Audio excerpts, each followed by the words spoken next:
79T 2458 Learning Corp, Little Red Riding Hood, take 1.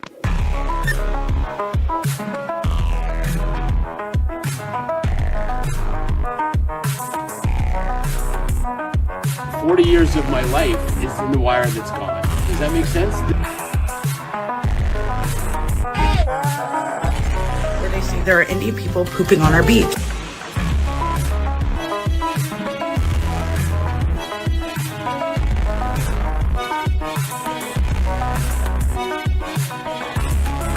It's a spool of wire. 40 years of my life is in the wire that's gone. Man, like, I thought, okay, like, Indian subcontinentals flooding Canadian streets. Oh man, we're already melting, thermite melting Russians. An existential crisis about a man who's turning 40. No. What's everybody comment on? Dude, that fiery McDonald's fucking awesome. Like, damn it. Damn you, America. As long as the hamburgers keep flowing, we'll put up with anything. You sons of bitches. Anyways, yeah, you guys remember Hawk. He's been here a bunch of times, and you know, he's my least favorite guest. So I always have fun. Yeah. Besides, Clary speaks so well of you now. If he had a daughter, he would let you date her. Oh, really? Wow. Yeah. Well, it's because, accounting. Yeah, exactly. It has nothing to do with the fact that I took his advice, Yeah. on the career switch and all that stuff. So, dude, that's probably what made him the happiest, because he's been micking for 14 years now on YouTube about what to do. I think you're like the second person who actually listened. Everybody else just wanted to hear him rant about the goddamn Democrats. Yeah. I mean, how can you not love the man, though? I still have never seen that episode of Access Vegas where the infamous clip has come from. Sad Clary. Yeah. I just can't watch it, man. I'm just, I appreciate when I appreciate where people understand where you are coming from, where you're just like, guys, listen, fuck this, I'm out. I'm doing my other stuff, so good for you, man. Yeah. Well, you know what it is? Okay. I was hoping we were going to chat, but now you're going to get me to ramble. I was thinking about this because, it's the same as Jordan Peterson. I love Jordan Peterson, but not Jordan Peterson, the content.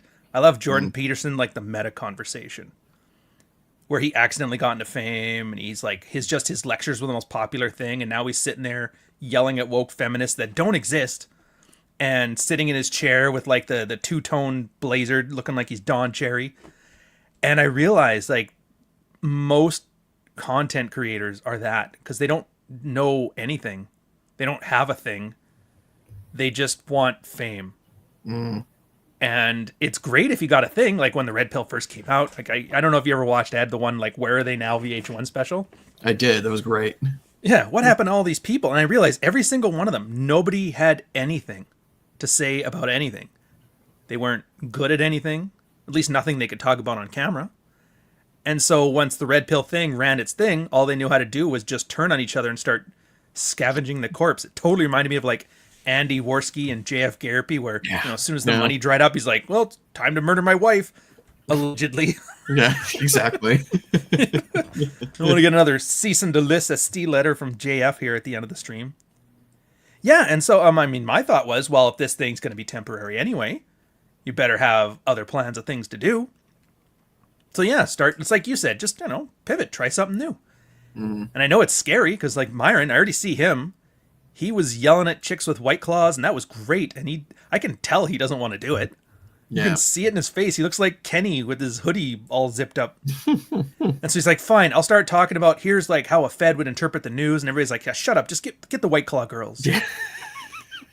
And now his only way out. Yeah, he's that guy. And his only way out now is to start yelling at the Jews. And it's like, he doesn't even do it well either. It's like, you know what? That stolen valor, man. Stolen valor.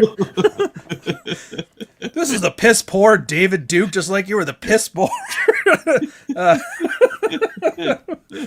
Just like you're the piss poor Maury Povich. God damn it. Well, it's the like from my perspective of things. It's like, okay, well, if you're going to do a half-assed job talking about red pill topics, what's going to make you, do a good job of talking about this far more important topic as far as I'm concerned?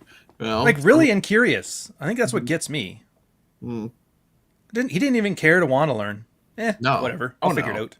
No. It's just it's the same thing with all of these characters. It's face F slurs, as Bronze Age pervert will call them. It's they just come into the scene. They're like, "Oh, listen here, guys. This is a great idea that I just stole from somebody else who's in an anon character. I have no idea what it's like when people use the longhouse term, and it's just like completely bastardized to what Bap's original conception of the term was back when he wrote about it in 2018. And then like, and then I get mad because then you even have people like Sargon just this week. He's like, oh yeah, Lomez's term, the longhouse. It's like, what? Like, Carl, come on, man. It's like, dude, you have to know better than this. Like, who this term actually came from. Of course he doesn't. He's too busy pining for the Empire. Actually, you know what? I shouldn't even dunk on him. I don't mind him. I don't mind Lotus Eaters now. I was never a fan of his Gamergate stuff, but plus he's been on Rogan and I haven't. So if I shit on him, I'm clearly jealous. No, I mean, I'm not shitting on Carl either. I went over to the Lotus Eater studio like 2.5 years ago now, and met all the guys over there, and they seem to be doing a pretty good job for what they're doing. I mean, just the UK is just so bleak, man. I mean, at least from a guy like me, sitting out and being an observer, but it's the whole Commonwealth. I think I don't know if you're a fan of him too, but I remember Scrump was talking about that, where he goes, "Isn't it funny how the Commonwealth that has the same intelligence community, all of a sudden are making the same decisions at the exact same time? Some kind of like coincidence thing." Yeah, like all the Five Eyes stuff. Yeah, like they've got it so much worse with migration than Canada, which Canada has it bad, but that's just a sheer numbers thing. For them, though, it's because they got a lot of like Middle East in there as well, so they're getting the stabbings along with the trucking accidents that kill families and the car thefts. So it's almost the point between us and Australia. We're trying to figure out like who's got it worse. Yeah. It's like the Navy days. Who's had a worse boss, and you guys sit there and bitch about it for 2 hours. And then you find out you all won. And then you get sad and go to work. Yeah, it's just like the only thing that's a sure thing, no matter who gets elected these days in any of like the Western countries, unless you're Donald Trump, which is why he's just so unique in this regard. But it's like no matter what happens, no matter who you vote for, the only thing that is certain is that you're going to get more migrants, and that's it. Yeah. Well, and nobody asked for it whatsoever. Every time all these countries get polled, universally, everyone says, there's too many immigrants. There's too much immigration. We never asked for this stuff. Get these people out of here. They're just, did you see, I mean, I got to give credit to the Irish are doing the best job with this. The boats. Yeah. They're destroying the boats. They're stabbing like the holes in these boats, and then they had like that burning effigy of a boat full of migrants that put a bunch of pallets. They're like, I'll give the Irish credit for this, man. When they do Burning Man, they do it way cooler. Yeah. I still laugh. The Sinn Féin or ex-IRA are sitting there like, guys, stop doing that. And they're like, since when has the IRA been not about the sanctity of Ireland? Clown world, man. It's so amazing because then you like go back to like the 17th century as well, where they have like Carlyle and all these other like English philosophers. They're talking about like the troubles with the Irish, and people talk about that as well. How like the Irish when they came over to the States were treated like shit because it's just so Well, that's kind of I guess there's okay, guys. I got to do some actionable thing. That's kind of my thought on it too, because I think about when was it like the turn of the century, right? The 1910 to 20. That's when all the huddled European poor came over. And everybody wanted immigration. They wanted remigration. It never happened. And so I'm completely convinced that's what's going to happen here everywhere. The only thing that's good right now is that the entire world has reached a population peak and is now having a decline. So, I mean, you can't immigrate when they're not making any. Yeah. How do you live in a world that has an Indian trucking mafia? Well, I guess I'll figure it out. I'll let you know. Yeah. It's it's rough, man. I mean, I guess like the only thing that a lot of these places could really hope for is that things get so bad that they'll just leave because they're just here to be leeches. They're not here to like actually adopt like the system of your country. So, dude, that's my saying. Uh, Yeah.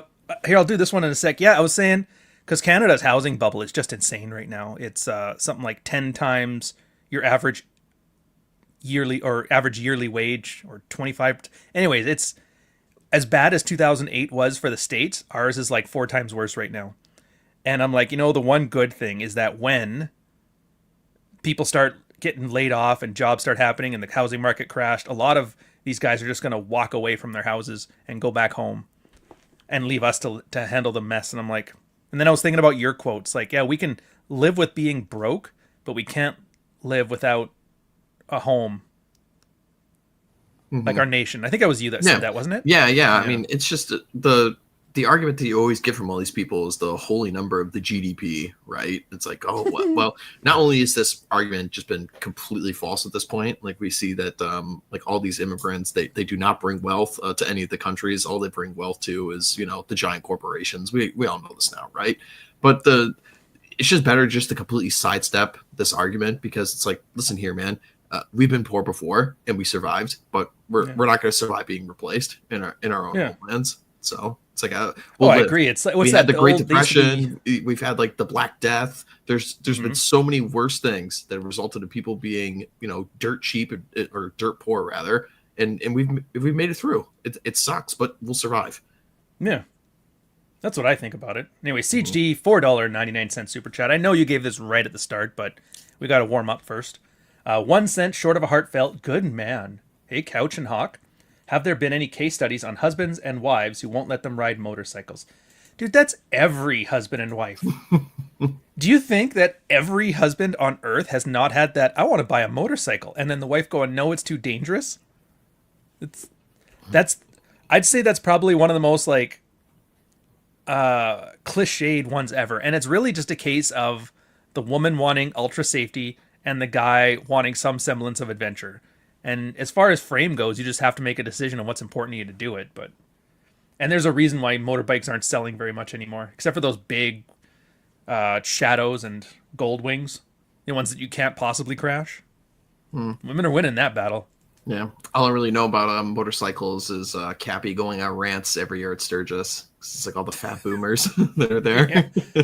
Dude, I don't even mind fat. It's the ones that truck their stuff in. Like when I found out Glenn trucked his bike in there, I rode him hard on that. I'm like, bro. It's like going to Mecca and then just like sitting in your hotel or what's the wall? The Wailing Wall? But like you live stream it, you get somebody with a video camera there and you're just watching it from your monitor and doing the thing. It's like, what's the point of this? Jordan Peterson's blue pill lens on how he got with his wife is amazing. And then she went public with the real story. What? Do you know this? No. I don't know this, Iceberg, at all. No, I mean, I've been meaning to get around to watch this, and I kind of wanted to watch it before we did this, but I just didn't have time. Jordan Peterson and David French, of all people, did a show like earlier this week. My buddy Oran McIntyre like broke it down in his show. I haven't had a chance to watch it yet, but they did a show on masculinity. French. Yeah, David French. Oh wait, was he the guy that used to be on Bill Maher all the time? I don't know if he was. David French is like the regime conservative that everyone's okay to like. So he's the kind of guy who says, "Oh, it's very, very Christian for like Republicans to accept Troons." This is the guy. Oh, yeah, dude, he looks like in the Muppet Show, the bald eagle, the blue one. Oh yeah, Sam. Yeah, Sam. That's dude, that's totally like Sam Eagle. Yeah. I never made that connection, but it's hilarious. Yeah. All right. Read in chat. Oh, thank God. All right. The birth rate collapsing. No. I want the Jordan Peterson thing. He said check in chat. Yeah, come on, man. All right. Well, we'll get to it. Yeah. Somebody will give us the scoop, I guess. Yeah. I don't know. Oh, Rhodesia Light. Yeah. Nobody catches this joke, by the way, at all. I get so annoyed. I have it on my Twitter one as well. Because I've become a new fan of Rhodesia. Like, I always knew about it, but I never really cared. And I don't know, like, the American sentiment, what you guys think about Rhodesia. Like, what is your impression? Like, what are you taking away from it? Well, I mean, Probably very much like the same as you. I mean, it doesn't really make too much sense in the context of our country because like a lot of the other countries in the Anglosphere are literally turning into Rhodesia right now. But it's certainly one of the greatest case studies in the last century of what happens when you just ethnically replace the population of a country and hand it over to a different group of people who just do not have the means of maintaining the same state. I mean, dude, I was just in South Africa, just last month we were talking about this, and it is amazing. Just the little things that they do in that country to fudge the numbers to make it look like it's not an African economy, and it just totally is. I was just blown away by all the little make work jobs that they have over there. Okay, so you go to like any given grocery store over here, right? And you're assuming that like, I don't know, maybe 20, 25 people are working at any like time at any given shift, right? It's easily double that there. And they just have like, I'll give you an example. So you go to cash out and grab your groceries, right? They got 3 people working at the register there. They got one person who's scanning your items, one person who's bagging them, and then one person who takes your credit card and gives you your receipt. So, and then they've got one guy who's assigned to every single row in the entire grocery store. And his entire job is to either sweep the floor in that lane, or as soon as you take a product off the shelf, he immediately runs up and brings like the next product behind to the front of the shelf. And that's that guy's job. And it's like, well, I guess this is just what you have to do when you have a huge portion of your population's like 60 That's IQ. so, you have to remember, you have to picture Sisyphus as happy. Yeah, really. Yeah. Yep. Yeah. Well, and that was the thing, I was thinking about this, well, not thinking about this, but I've been kind of looking into it too. Clipical. Oh, you're doing the monetary system conspiracy stuff. Yeah, I am. But I found out I had a real fundamental misunderstanding of it. And it kind of explains that. I can't remember what the doctor's name was. I'd have to go look it up. But he brought up a good point in that, like, what is money? And they always bring that old story up, and it's like not true. But essentially, government prints money, which in our case, they borrow it from the Fed to put it through the system. They inject it into the system. The system will have a pool of money. That's what the economy is. And then taxes take money out of that to keep from inflation. And I'm like, it seems like such a simple system. And then it makes everything make sense. How everybody always talks about our tax dollars go to, like, your tax dollars don't go towards shit. No. The government just prints it and then they'll put it in there. Your taxes go towards keeping your house inflation from being insane. And that explains, because they used to make fun of the liberals in Canada. They were always tax and spend liberals. I'm like, oh, okay, so they're just trying to add money to the system, but take it out as fast as you can, which ultimately punishes people who earn taxable income and benefits people who don't earn taxable income. And I get the goal, because in the information economy, it is very, like, the separation between people who are good and people who are not good is just huge. Like, Bill Gates will make $1 billion before 1 billion people make $1. Oh, yeah. So there has to be some kind of mechanism to keep it from turning into, the Tyrell Corporation. I get that. I don't think this is the one. I don't think it works. Yeah. Because it's not filtering from the very top. It's only filtering from the middle, which carves out the middle class, which ends up being a self-fulfilling prophecy. But the reason I was bringing that up is because the 2 ways that government spends money is either through employment or, employment's the big one now. So when they pay military, civil servants, or subsidizing these things, that's their way of injecting money into the economy. And you can only do that until you have full employment. At that point, you're competing against the private sector over the same employment, and then that causes inflation. This is like why that number of the GDP is just completely worthless, because in the American context, they count all this like government pork and spending and all these government contracts as GDP spending, and it's like 35% now. So exactly, and GDP spending then is technically a potential productivity, but if you take out the government funding part of it, that's the actual productivity, and that gap there is the part that's getting bigger. So it makes sense then in South Africa how they have all these make work jobs paid by, I'm assuming they're at least subsidized, if not paid for outright by government. Oh yeah, and the other thing too is that it still doesn't even fix so many of the employment numbers, because the unemployment for youth that's like 21 and under is 55% unemployment there. It's crazy. I'll bet. Holy shit! Mayor of Orc City, John Douglas. Do you know about this? No. All right. So, yeah, we're total vibe switch here. John wrote a book about, orcs, fantasy, that sort of thing. It's fairly, I think it's been out for like a year and a half. It's like every indie author, right? You're carving out your niche, you're doing your thing, it's doing okay. He just had some random tweet once, and it's like one of those once in a moment heartfelt Jordan Peterson, I'm not doing your troon words. He made fun of the Metal Gear Solid, the fat guy with the flak vest? Hirojima, whatever, the guy who did Metal Gear Solid. Anyway, he made fun of him for his like really shitty writing. He's like, next time you want to shit on writing, just remember your guy did this. Internet lost its He became the main character on Twitter for a day. It got so big. He ended up on Forbes magazine. Really? Because what somebody did is they took the first paragraph of his prologue of his book, where it was talking about the elves were burning down Orc City, and there's nothing good like a dead orc. And the guy who originally commented on it was saying, like, you can't shit on other people's prose when this is your opening line. Now, like, regardless of whether it's good or bad writing, that doesn't even matter. The point is now everybody knows about it. Yeah. And oh my God, I watched his Amazon sales go from like 100,000th on the thing to like 20,000 to 10,000, then the Forbes article. And that was right at the same time that Nutcranker and Delicious Tacos and them ended up on Rolling Stone. And I'm like, where in the fuck did all of a sudden these indie male writers get like all of this ink out of nowhere? Like, I'm happy for all of them, but I was like, I was not expecting that. But here's the thing I wanted to bring it up though. The reason he's awesome is because you've seen Jack Murphy with the heartfelt shit. What did he do? He lost his fucking mind, right? Everybody, as soon as they get the main character of Twitter, they lose their fucking mind. John did it smart. He's like, well, you can't fight the internet, and so he just rolled with it.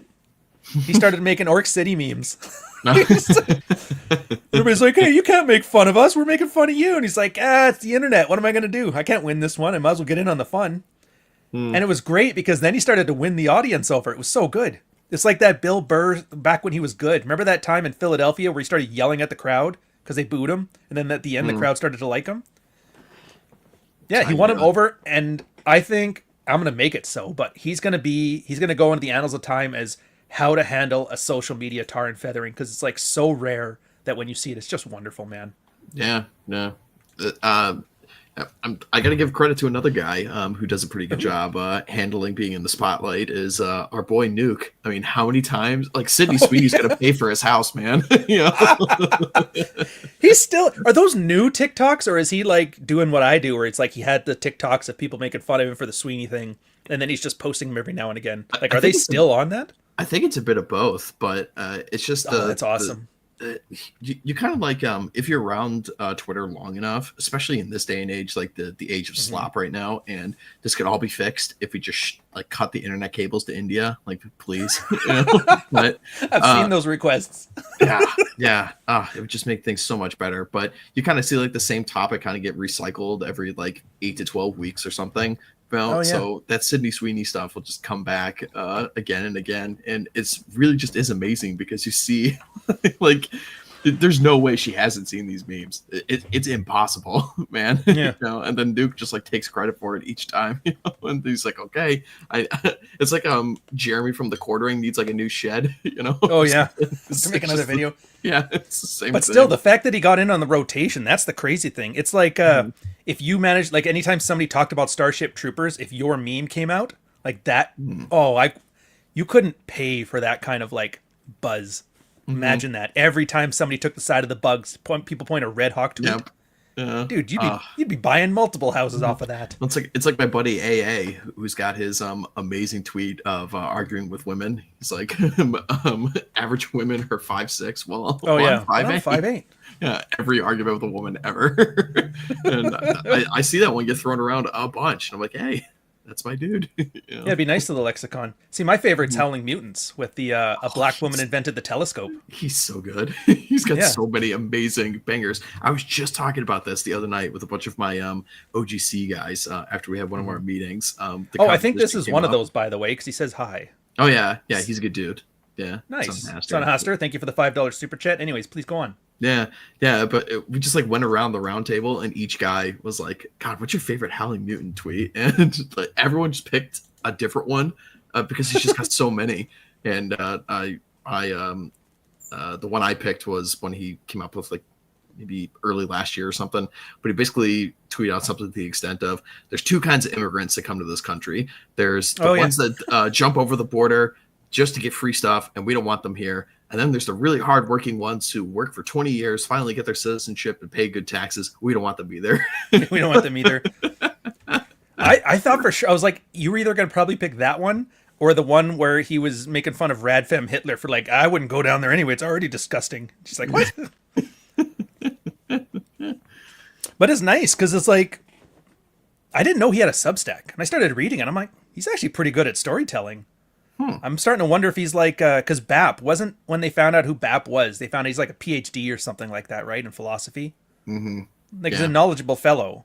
Mm-hmm. And then they see, oh, it's just this guy who's pretending to be a gay bodybuilder online. And like, oh, it's actually a decent guy. I would not be surprised if Howling Mutant is like some meek, mild-mannered, like professor of literature or something like that. Because it's just, he captures the language too well. It's what happens every time when one of these right-wingers in our sphere gets doxxed. It's like every time they're just an absolute like giga chad, who's like got a family or something like that.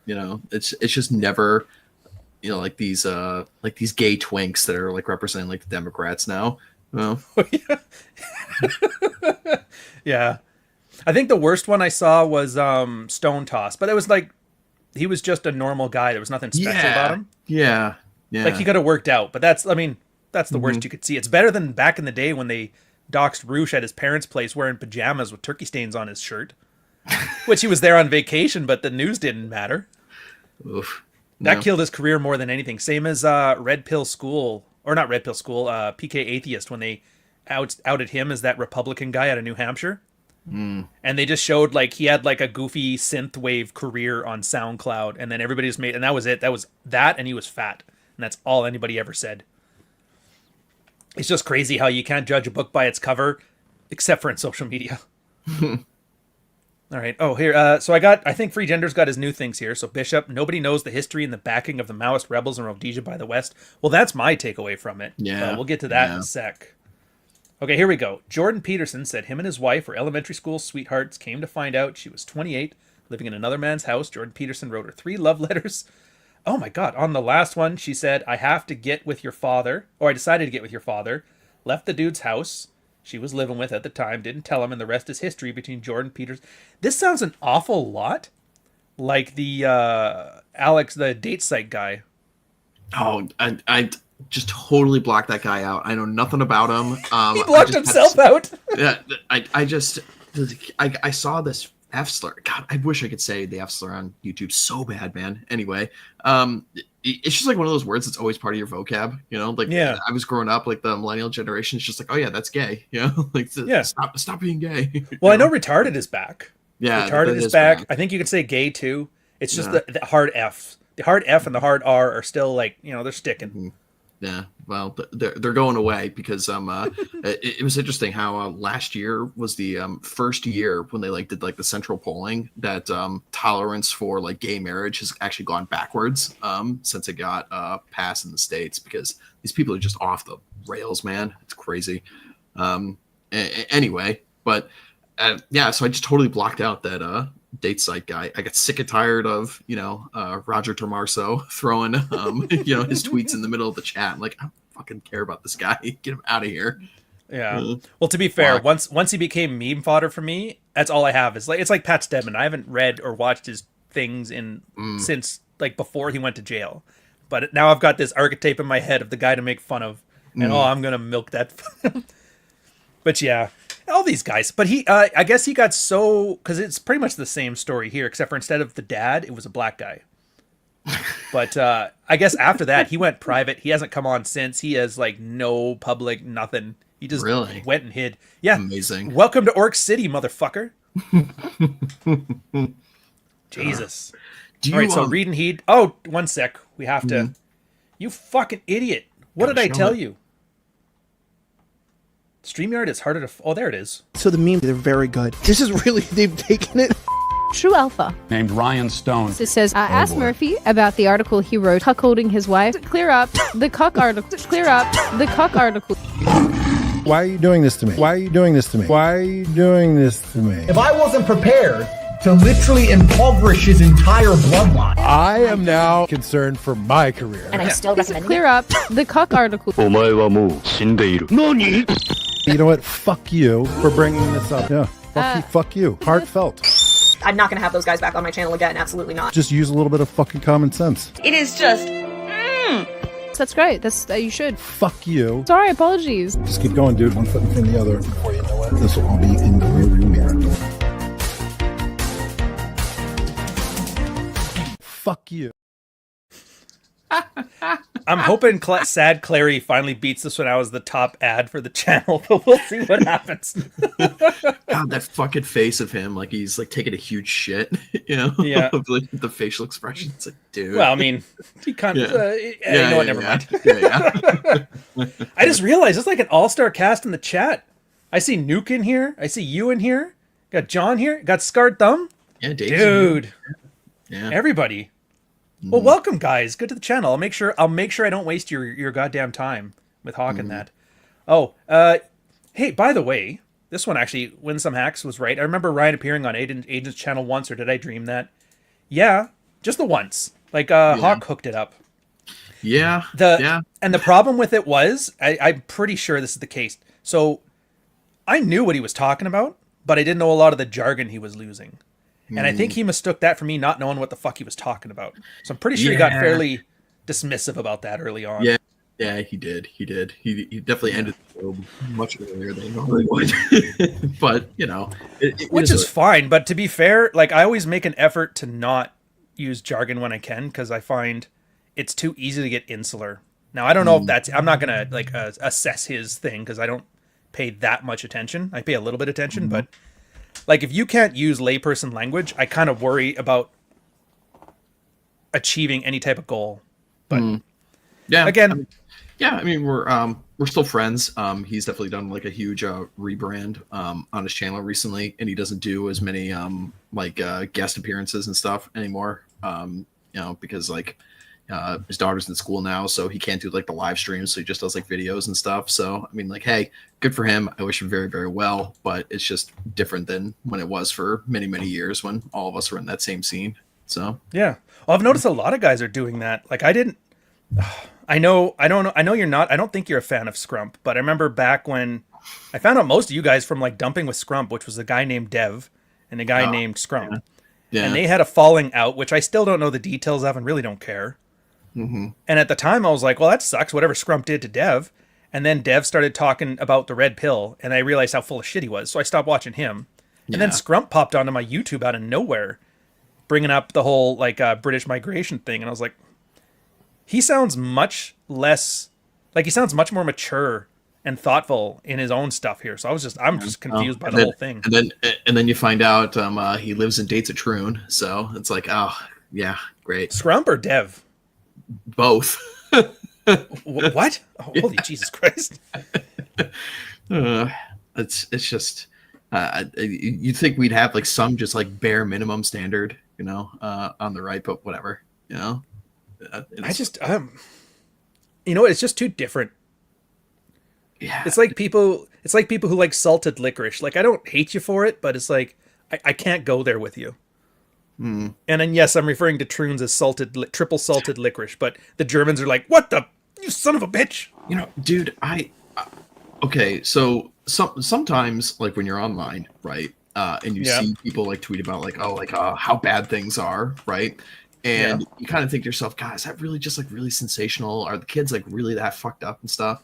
And I had one of these things come across my desk recently where I was like, holy shit, man. So like the kids really aren't all right. So a friend of mine has a younger sister, and mind you, this is like totally like normie-dumb-ville, right? These are just like cool, normal, middle America kinds of people, like, you know, work blue collar jobs, everything like that, right?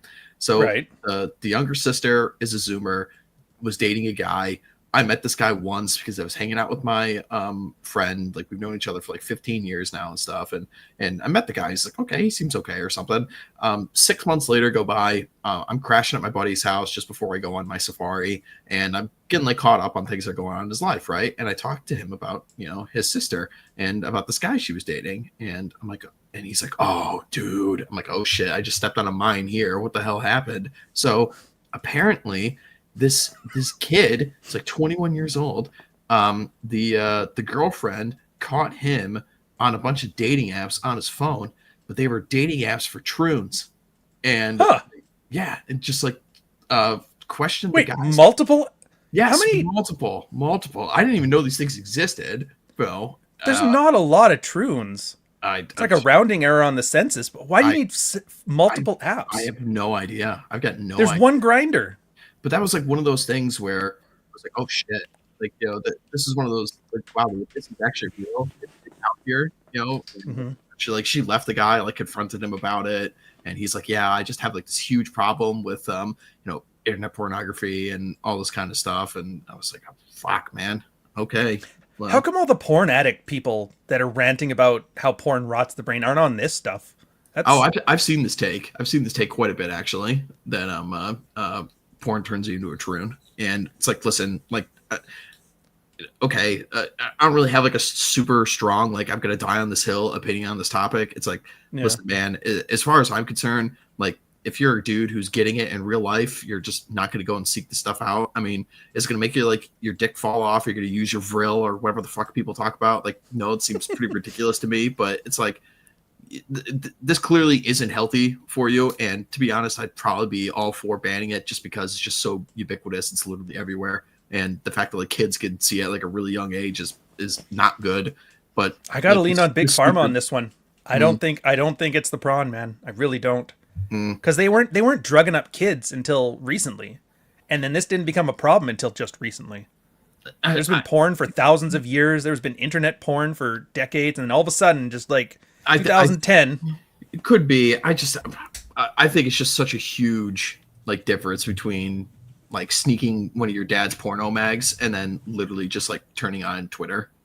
But I don't know. Oh yeah, the access. Don't get me wrong. Yeah, and also like the degree of it as well. It's like, oh, okay, so we see like a penthouse forum mag with a couple girls showing their tits and their hairy pussies, and now it's like, oh, you could literally get just like the most depraved stuff in the entire world at like the tip of your fingertips, and you're 11 years old.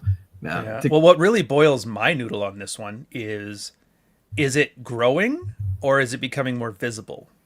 Because I'm like, back in my hometown, there was only 3,000 people, but we had two PDF files, I think they call it, on to be safe or whatever, which was insane. But at the same time, there's like, oh, just like one or two in a lifetime, whatever. But then you get the internet, and now you find out that every town has one or two, and there's thousands of towns, and so it looks like a huge epidemic. You get people that like every single example now they put it out. Now you think they're hiding behind every bush. Soccer moms are freaking out, hiding their kids. Their kids now become antisocial and unable to handle these things, and makes them more susceptible to stupid stuff like the feedback loop. But is it something new, or is it just something visible? And part of me, I don't know, I'm biased, but I kind of want to believe that we were always like this, and we're just now confronting the scope of how different people are.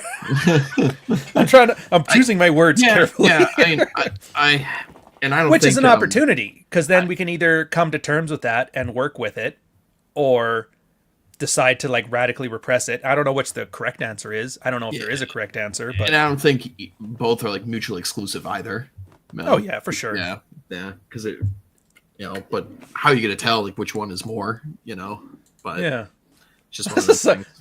Ryan, don't make me remember short fat kid talking to him on a beautiful Saturday morning. Look, man, like the guy, hate the guy. I am always a fan of Canadian content creators, and I will make the effort to make them known. Even JJ McCullough, I know he's a bit of a lol cow.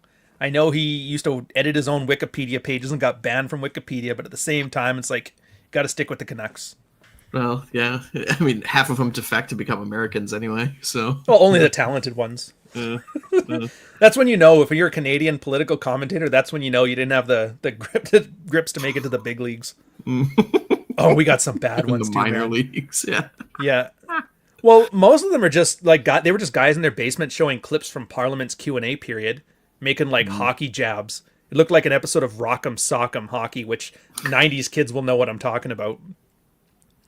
And yeah, then all of a sudden, like with this whole Polyev thing, they blew up, and now they're kind of scrambling because the Canadians have basically lost all enthusiasm for the Conservative Party of Canada. Like, I have never seen people turn on somebody. He went from a 30-point lead to like a fuck this guy moment. I don't know. I've been told, Ryan, that was all Donald Trump's fault as to why the Conservatives lost in the UK, or not in the UK, sorry, in Canada, because I mean, he didn't help. Mean. But yeah, he didn't help. But at the same time, it's not his business to help.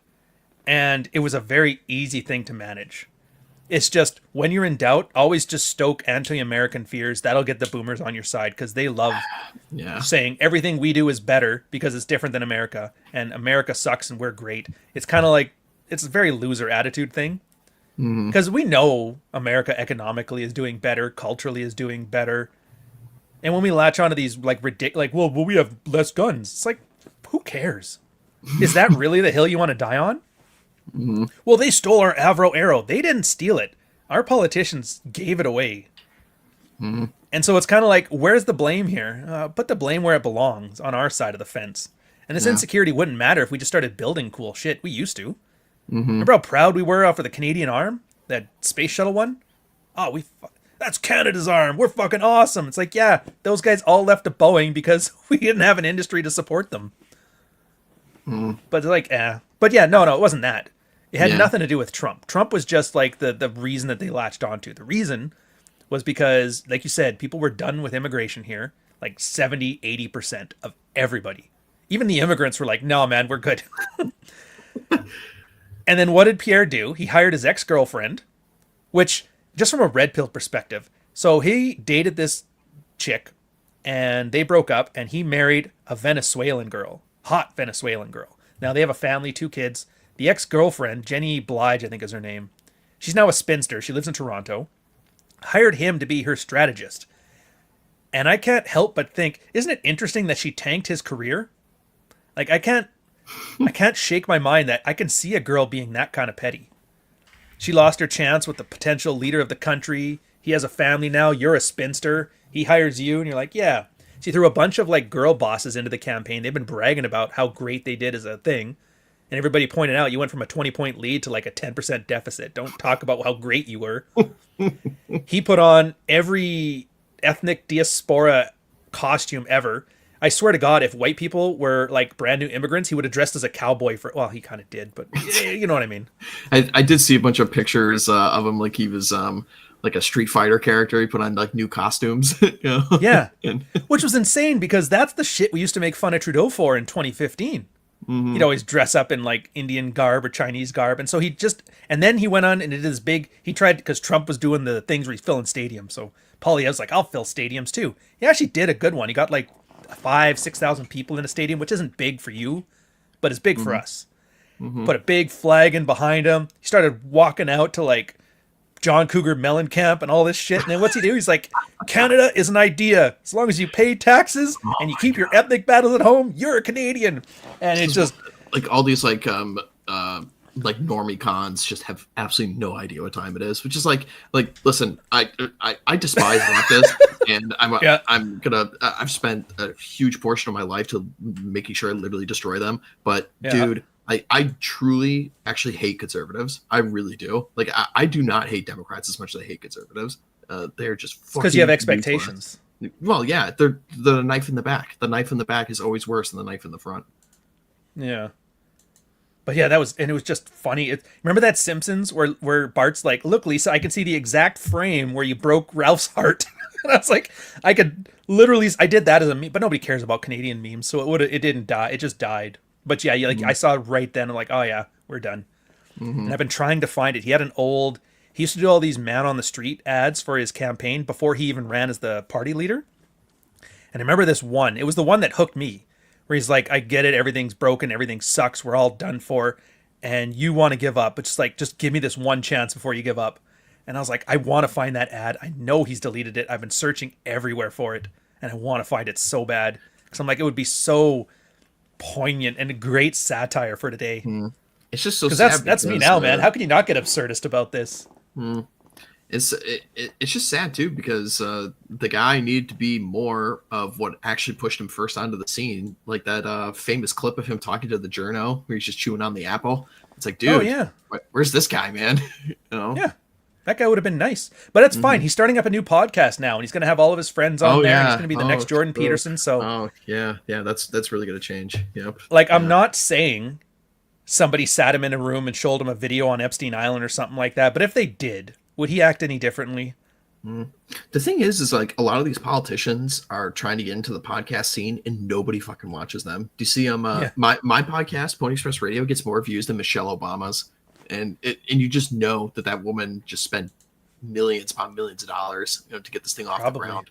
But nobody. I want to find out where this. I can get in on that. Like, where are they putting the money into the podcast? It can't be just equipment. There must be somebody in a warehouse somewhere going, dude, I'm going to get all that Obama money. Yeah. We pay you to show us commercials. That's some good grifting here. Thank you, James. I will take Sad Cappy. And Hawk, anybody that skips the Pony Express radio intro music hates America. Facts. All right, here's the question. I don't know if I put it up on StreamYard. I might have to upload it. Yeah, I haven't put it up here yet. Okay, that's fine. You guys talk, and I'll start uploading. Where was I going with that? Oh, the Polyev thing. Yeah, it's like, how can you laugh? This is what I took from Rhodesia, by the way. We were talking about that before. It's not that, the best Bush army or Bush warriors ever. It's not that. It's right at the beginning. They had a choice. I think Ian Smith talked about it in his biography, where we could either join up with South Africa and create like an African super state. And generally they have enough between them to trade. It's kind of like how the States did, put the States together. Or they stick with Britain and try to work things out on a parliamentary level. They stuck with Britain. And even he admits, like, right there, it was like the 60s. He's like, right there is the moment where it was like a good conclusion that we were gone. And that's what I thought about it. You had all the communists surrounding them. You had random tribes outward that were trying to come and take what they thought was theirs. The biggest enemy that Rhodesia had was Britain. The criminals in the house. The West in general.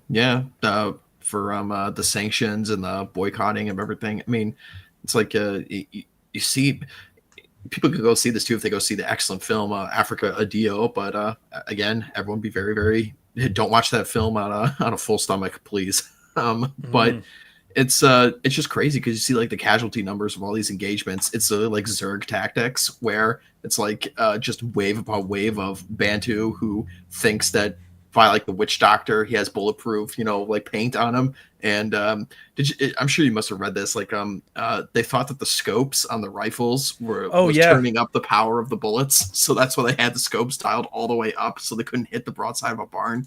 And that was crazy.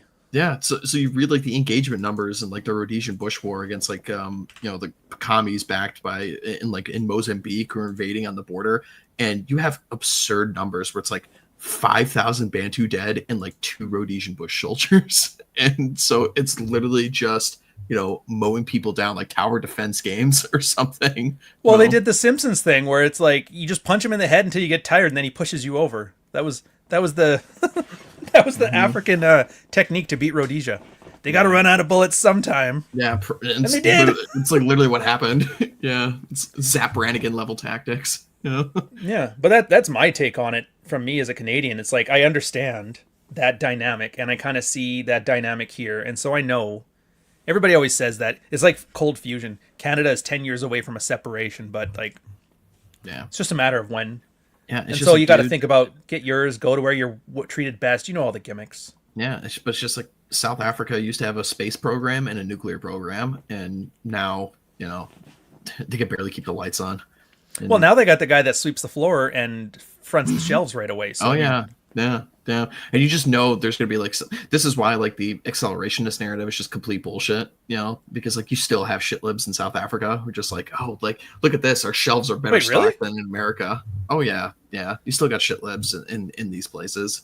Well, damn. Yeah, that's like that the Minnesota guy today who was in an alleyway at like a little bistro and he took a picture. He's like, see, what are you guys complaining about? Minnesota is great. And somebody made a comment on it going, man in Minnesota finds the one small hidden away alleyway that's full of just Americans, felt compelled to take a picture. What mean? But I mean, it's easy to get demoralized with this stuff between this, the COVID lockdowns, but I've kind of come to realize like it's no different than the red pill stuff at all. Oh my God, my wife cheated and all this shit. And at some point you got to sit there, you cry into your cereal for a day, but then you got to think, all right, now what? And I think I'm hoping this is where everybody's going with a now what. Yeah, I mean, it certainly is. It certainly is with my organization for sure. It's like, okay, we understand all these truths. We understand how like the political system, actually works. Not this like gay democracy stuff that everyone thinks. It's like Elon Musk. Like he rage quits and soy rages like an absolute Reddit tool that he is. It's like, do you know what I'm gonna do? I'm gonna go talk to Curtis Yarvin about how I'm gonna go and start a third party in the United States. And Curtis Yarvin basically just calls him a retarded Reddit bro idiot, and then he unfollows and blocks Curtis Yarvin on Twitter and soy rages out. It's like I haven't seen anybody at Twitter burn that much capital since the great Christmas H1B debate. yeah, it's just amazing. I can't believe that a guy with this like just this much power and influence is literally just like a high schooler when it comes to like politics and understanding things. It's just mind-blowing to me. Well, it's like Fort Worth Playboy when he said everybody who's his thing was like everybody who has a multi-million-dollar or billion-dollar thing was either the first one there or dad's money or like some kind of government thing. Like it's very hard to get to that level with just being good at your business. And it kind of makes sense. Like Elon, think about it. PayPal, right? It was the first payment processor on the internet. He was the first one there. It wasn't that he was better. It wasn't that he was best. He was just the first. And then he sold PayPal stuff, and then he used PayPal to make SpaceX. He was the first one there for private thing, and the government basically been throwing money hand over fist. As far as I know, he's military-industrial complex type money, right? Yeah, pretty much. With especially with Starlink. All the stuff which they're using, like they're giving to the Ukrainians so they can fight the Russians, and it's how they're using all the drone tech and everything. But yeah. And I'm not saying he's not smart or gifted or good at what he does. I'm not saying any of that. I'm just saying the level of his success and the level of his talent. There is clearly a separation there, and I don't think emotional regulation factored into that at all. And it's only now that he's like, well, now that I'm the most popular guy on Twitter, I can make you see my tweets. And I know he does. I know he tells that guy in there, it's like, hey, get rid of all the locks that I put on those red pill dudes and put it on my account. And I'm like, oh, fuck. And then Grok turns into Mecha Hitler and steals all his thunder. Ooh, hold that thought. We'll get to that in a sec. I promise some clarity. We're giving some clarity. You can choose your misery with some pretty girl that, whatever, that you just... And I honestly find it if your man is for you to say smart, probably because you're not satisfying I would your man. encourage, right, so exactly. Do not discredit intelligence of others. Please do not use that word. But marrying or committing to? No, absolutely not. My son will, marry an accountant. Not one of my sons would I allow to even date one of you girls. Because you don't shut up.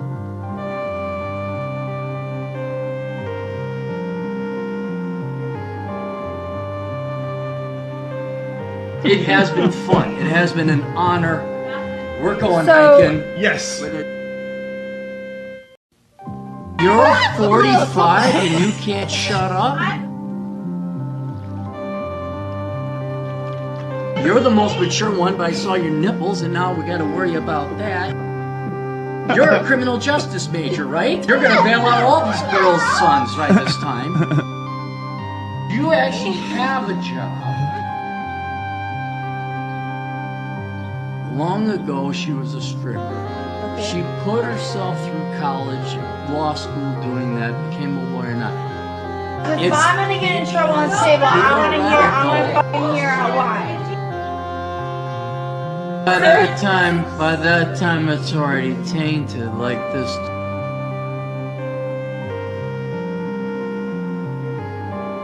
That is the most on-brand shit I've ever heard in my life. Why would my son date you? I don't want your. I'm watching this. It's like a fucking episode of like Dateline or something. It's like, and then Aaron Clary didn't realize a murderer was in the room. He took him out. Oh, dude, this is high Canadian culture. Like in the 70s and 80s, we had these Parks Canada commercials. That was what that tune's from. The National Film Board of Canada. And they would show you like all the different national parks, like Jasper and Banff and whatever. And there would always be pictures of that on 16 millimeter film. I just loved the aesthetic, and I thought, why not put that to Clary losing his fucking mind?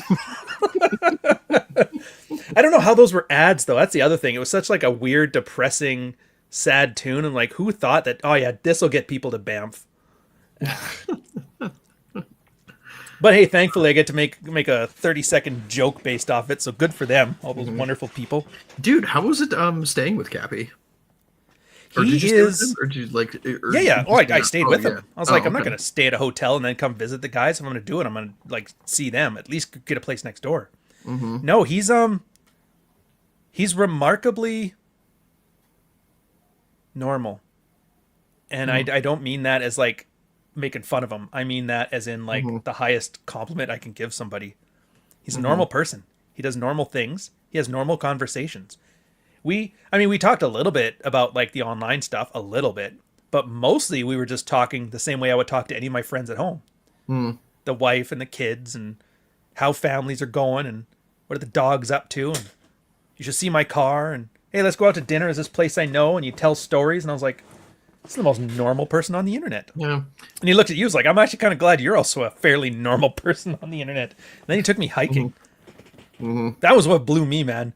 Like I go to Vegas, kitty corner across the country, and then what does he do? He drives to like Colorado. Rolo calls up. He's like, "Hey, where you guys at?" I'm like, "I think I'm in Colorado right now." He took me to some mountain hiking trail. It might not have been Colorado. How does it work? There's Nevada, Utah. Yeah. What's north of Utah? Montana is north of Utah. Maybe I was in Montana then. Yeah. Anyways, it was 3 states away, which, again, as a Canadian, to take a morning drive and be 3 states away, like for me, if I want to go to another province, that's a day trip. Like I'm gone. I'm there 12 hours later. So here you guys like, let's go to Colorado for the afternoon, then we'll come back and grab some dinner. I'm like, what? Yeah, and it was just impressive because you guys had all these sandstone hills and mountains, and they just carved trails into them. And you spent most of the time bitching about, there's a certain brand of, not U-Haul, but it's like a camping U-Haul. I can't remember what the company was called, like America First or something. Anyways, the people that drive them, he hates them. He's like, these people don't know how to drive bigger trucks. And they come out here because they want to camp in this stuff. And they just block the roads, and they get stuck, and they're driving me fucking nuts. And he was sitting behind one just yelling at it. So yeah. You do. Yeah, he's not afraid of heights though. I don't like heights. Took me to was it Zion? Is Zion the one we went to? Yeah. I think that's the one you guys went to. That's in in Utah. Yeah. Okay, so we were in Utah then. That was the one. Yeah, the tallest hiking trail in America or something. And at the very end, there's like this big platform, and then all the shit at the round of the sides. It's like Grand Canyon like, but the hills got like a slight decline to it. Just a couple degrees, but in my brain, it's like, dude. Don't do that. Yeah. So I'm standing beside a big fucking rock, for stability. Yeah. About 15, 20 feet away. He's like, you really got to come up here. He's like 5 feet from the edge. You got to come up here. The pictures are great here. I'm like, I got a zoom function. Pictures are great right here. I ain't going near that thing because, dude, and he found out I have like this thing, which apparently nobody has. When you're standing, maybe you have it. When you're standing next to a cliff, do you ever have that like uncontrollable feeling like your body just wants to lurch forward and fall off? I do not know, but I have heard people have this. So. Okay, so it is a thing. It's like you can taste the cilantro or whatever. Yeah, it's just, it feels like there's a magnet pulling on your chest. wants to pull over. And so I don't like heights because I don't like that feeling. Because I'm like, I know there's days where I don't want to eat shit. And my girl will always ask me if I want to eat shit. And then the days that I'm really tired, I'm like, yeah, fine, we'll have some mac and cheese or whatever. So picture that, but with the, hey, you should jump off this edge. I'm like, nah, man. I ain't playing that. I missed an hour of sleep last night. I am not taking a chance.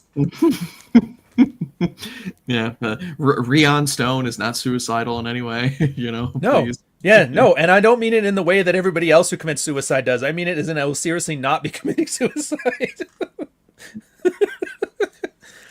All right, Silver Bishop. The immigrants in Canada from later years being pissed off at a lot of the new immigrants sound like the Turkish immigrants hating on the Afghans and the Syrians here. Oh, dude, yeah. That's actually the most anti-immigrant people we have right now are the Sikhs that we brought here in the 90s. Because they're those ones carrying out like extrajudicial assassinations on other groups on your soil. So. There was yes, but from India. Like those weren't the ones that were here. The Air India bombing is our 9/11, and it was a flight from Canada to Bombay or something like that, and it killed 184 people. But it was Khalistani terrorists on that side of the thing came here to run it up, and now we have the point that they're just here. But it's not just them. The Sinaloa cartel, the Hells Angels, which those were always here, the Montreal Mafia. And there's an Indian mafia. I can't remember what their name is. The Tamil Tigers. And it's like now we've got like 8 or 9 different triads. So we got all these different criminal organizations. And they're all here mad. Because the Montreal guys, like, this used to be our place. Now all these immigrants have taken over all of our organized crime. Yeah. And the only ones that get prosecuted are the white guys. Oh. Yeah, and a lot of these, like, first immigrants we got, they were the actual talented people of India and Pakistan. They came here because they're like, fuck this place. It's like the guy who moves out of the ghetto, goes to college, and then lives in a nice suburb. He's like, I ain't never going back. It's like that. Mm-hmm. And those people are the worst. They're like, dude, I worked my ass off to get out of here, and then you just went and brought them back with me. It's like, what the fuck? But at the same time, it's very like I see what you mean about you got to stick with your own thing. Mm. I saw some examples that I have some friends here. They're Indian or Sikh and that, and the difference in the way we talk about how we feel about the trucking mafia coming from India, where I treat it as in I don't want it and I don't want it here, and they treat it like, well, what are you going to do? And I'm like, I get it. I understand why OJ was free now. Yeah. I mean, it's just you can't undo this very basic central tenet of all of human existence for tens of thousands of years, and you can't just magically snap your fingers and get rid of it with a multiple choice test. Which is what so many people think you could just do. And so, oh yeah, just come over here and sing the Star Spangled Banner, and you're pay a couple taxes, and you're just as American as John Adams' descendants. So fucking stupid. And the thing from Canada, we were probably the most pro-immigration people on Earth. It was like 70% for it, which would have probably kept going if this stuff was at least acknowledged. And so it's as much a policy failure as it is anything. Mm-hmm. People with these pie in the sky blank, and it's the same shit as the red pill stuff, man. The blank slate equalism. Oh yeah. You've switched out 70 cents on the dollar for women versus men pay. You've switched that out for diversity is our strength. It's just the same, different, easily disproven lies. They're lying. Mm-hmm. They know they're lying. You know they're lying, yet they're still lying. Which I never understood the significance of that until I've heard people talk about COVID. Oh, yeah. God, I was supposed to talk about the goddamn softball book, and now we're sitting here. And then here, Canada's like the 40K universe, just every faction is a bad guy. It kind of is. We really are the international work hub now. Mm-hmm. And then this, oh dude, what information is Rhinestone? I'll tell you guys right now, like, yeah, I'm not suicidal, but if I had information on Hillary Clinton and they'd offered me a deal where it's like, yeah, you just have to shill or whatever, like be a plant, or what do they call them when they hire the influencer to shill for them? Is it a plant? I guess you can use that term for it, but I don't know. Like shill is the more common one. No. Yeah. The point is, I have no problem selling out if the price is right. Just nobody's made me an offer. But hey, whatever. And then AK Alpha, $5.01 super chat. See, that's how you do it. Add a penny, take a penny, and we don't have to worry about the cuck article. Hearing all the organized crime in Canada is one of the worst cases, but wait, there's more I've ever heard, and I'm not even Canadian. You guys had the same problem when America was trying to Republicans were running against Democrats, and they were describing Democrat policies, but it wasn't working because nobody believed that would possibly be real. That's what we have here, where like you mentioned this stuff, like, don't you know about this? And everybody's like, that doesn't. It seems so absurd. They're like, there's no way the Sinaloa cartel is here doing stuff. And then you show them the news article, or the Chinese mafia. They executed a chick in the street, dressed as like a construction worker, or Services Canada, the people that give you your driver's license and stuff. They have a bunch of employees in the provincial thing, giving out fake licenses for people to drive trucks, fake insurance, and they get VIN numbers. So when you steal a VIN number and put it on your stolen vehicle, the Services Canada people changes all the stuff illegally behind the scenes, so now you have a legal truck. And they're finding out all this stuff, and people don't know. It's happening right underneath our nose. It's blatant. There's no enforcement of it. Yeah, the same stuff when they do arrest people. Yeah, you get out like a week later, or not even a week later, like a couple hours later. One guy like assaulted the judge after he got out on bail. It's like, I don't know. And you can't even explain it. The only thing that the system punishes is the people who try to expose, all the obvious flaws and the obvious corruption in the system. Yeah, and exactly. But I mean, at least I'm hopeful, at least on the America side of things, if for nothing else, because the future of the right wing party in this country is literally people like me and people who think like me. We're just the super. You're talking about Night of the Pillows now, aren't you? The day after. Oh yeah. I mean, the super majority of young people who are into this kind of stuff are people like me, and the future is ours, at least on that front. What we could do with it, time will tell. But it's coming, baby. Like this blind service to Israel and blind service to immigrants and various minority groups. Oh boy, it's coming to an end. So yeah. I mean, I can hope. I want to hope. I mean, because America's Rome, the modern Rome. I get that. And the thing about that is you guys have so much cultural power. God knows Hollywood has been like your biggest sword ever. Yeah. That if you guys decide to go a certain direction, it's very likely, but whether they want to or not, that the rest of the world will kind of follow in that direction. Like you even see it with speech.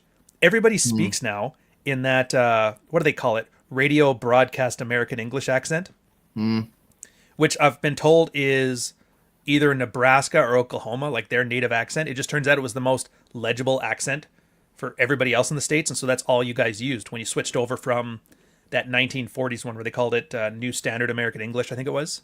Yeah, and then all of a sudden, everybody has it. In Canada, there's no Canadian accents anymore. You listen to me, you can hear a little bit of Canadian twang, but for the most part, I'd sound close to American. And if I make an effort to speak slower, you probably would say, I don't know what part of America he's from, but I could see it. Yeah, my buddy's from Nova Scotia, same thing. You can hear he has a Nova Scotia accent when he's drunk, but other than that, it's broadcast English. There is a huge issue with like regional dialects going the way of the dinosaur in the States as well. Like a lot of this California vocal fry, which I myself have, unfortunately, but that's just, what it was like growing up in the 90s. Actually, that is the good way to describe it. I never had a word for it. Yeah. Californian vocal fry. Yeah. Which, it does kind of suck, but it's just there. It's not the worst. It's not bad. It's better than somebody else is saying it's the Midwestern accent. It's better than the Midwestern accent. Yeah. And the Midwestern accent is about as close as it gets to like the Ontario accent. A little bit of differences, but it sounds like they're sister languages. Yeah, it's not an attractive one. You want to hear an English accent? Go to England. Yeah, they're losing those too. They even have the only one they still keep going strong is the Queen's or the King's English, because it's a manufactured accent. They learn it in boarding school. But yeah, Cockneys are dying off. The only thing left is that what's that stupid slang when they have like pigeon or whatever? The way girls sound now, where it sounds all tragic. Are you familiar with the BBC Pigeon account on Twitter? I am. Yeah. Just some of You ever wanted to sound like a half-bred Jamaican on the news? Well, we got you, fam. Like, oh, Jesus. Like, I know all those words. I just don't know when they put them together that way what it's supposed to say. It's like one of those accidentally based things, you know? Yeah. Yeah, those ones are gone. Heck, I even had a phrase there where somebody was taking the old wax seals of Civil War people and recording like their audio recordings and putting them up on YouTube, and you'd listen to it and you're like, holy geez, that's a... Like, I get why Tombstone is still popular. Like Doc, I guess he took his research from like Civil War vets too. And that's why he has that very particular Southern drawl. Yeah. Well, the topic of like the Civil War stuff is just, it's just one of these things that still is like a sword of Damocles is hanging over so much of American discourse. And the thing a lot of my friends and people like me have been pointing out is when you get somebody like Vivek Ramaswamy who's coming in and talking about the legacy of the Confederacy, I'm like, motherfucker. Last time I checked, there was nobody with a last name Ramaswamy that fought in the war between the states. Like, you weren't even serving tea to the commanders. What the hell? Yeah. It's like, dude, like Sam Hyde, you're getting called a slur, dude. Like, I'm not having any of this subversion where we're gonna have subcontinentals trying to tell me what American history is about. It's like, it does seem a little tone deaf. I'll get you that. It's probably one of the most nationalistic things I've ever seen out of a country's. I think England talks about that too with their Civil War and their history with the Irish. But yeah, it's like one of those things. It's really you can't fake it. You can't Disneyfy it. You can't slop it. Yeah, it's like, there was this I'm blanking on the guy's name right now, but basically, so in Detroit, they created a new congressional district, and the first guy who won it was a subcontinental who just got his American citizenship like 2 decades ago, and the guy barely speaks English, but he was the one who just filed the most recent impeachment proceedings against Donald Trump. He's like, Donald Trump is a threat to our democracy, and I will fight tooth and nail to ensure that the rights of Americans are protected. It's like, motherfucker. Like, do you know what I love about America? You know what I love about America? Is that when I hear you guys bitch about stuff, I laugh and I'm like, that was Canada 20 years ago. We have people serving in Parliament who aren't Canadian citizens. They're permanent residents. So your guy at least had citizenship. Like he's naturalized or whatever they want to call it, whatever the term is. We have our previous Conservative Party leader was a guy named Andrew Scheer, and he wanted to run in the election versus Trudeau in 2015. And it created a big stink because he's got dual citizenship with the States. And he had the gall to get up there and it's like, look, if I win, I'll renounce my American citizenship. It's like, why should I invest in you? You're not even investing in us.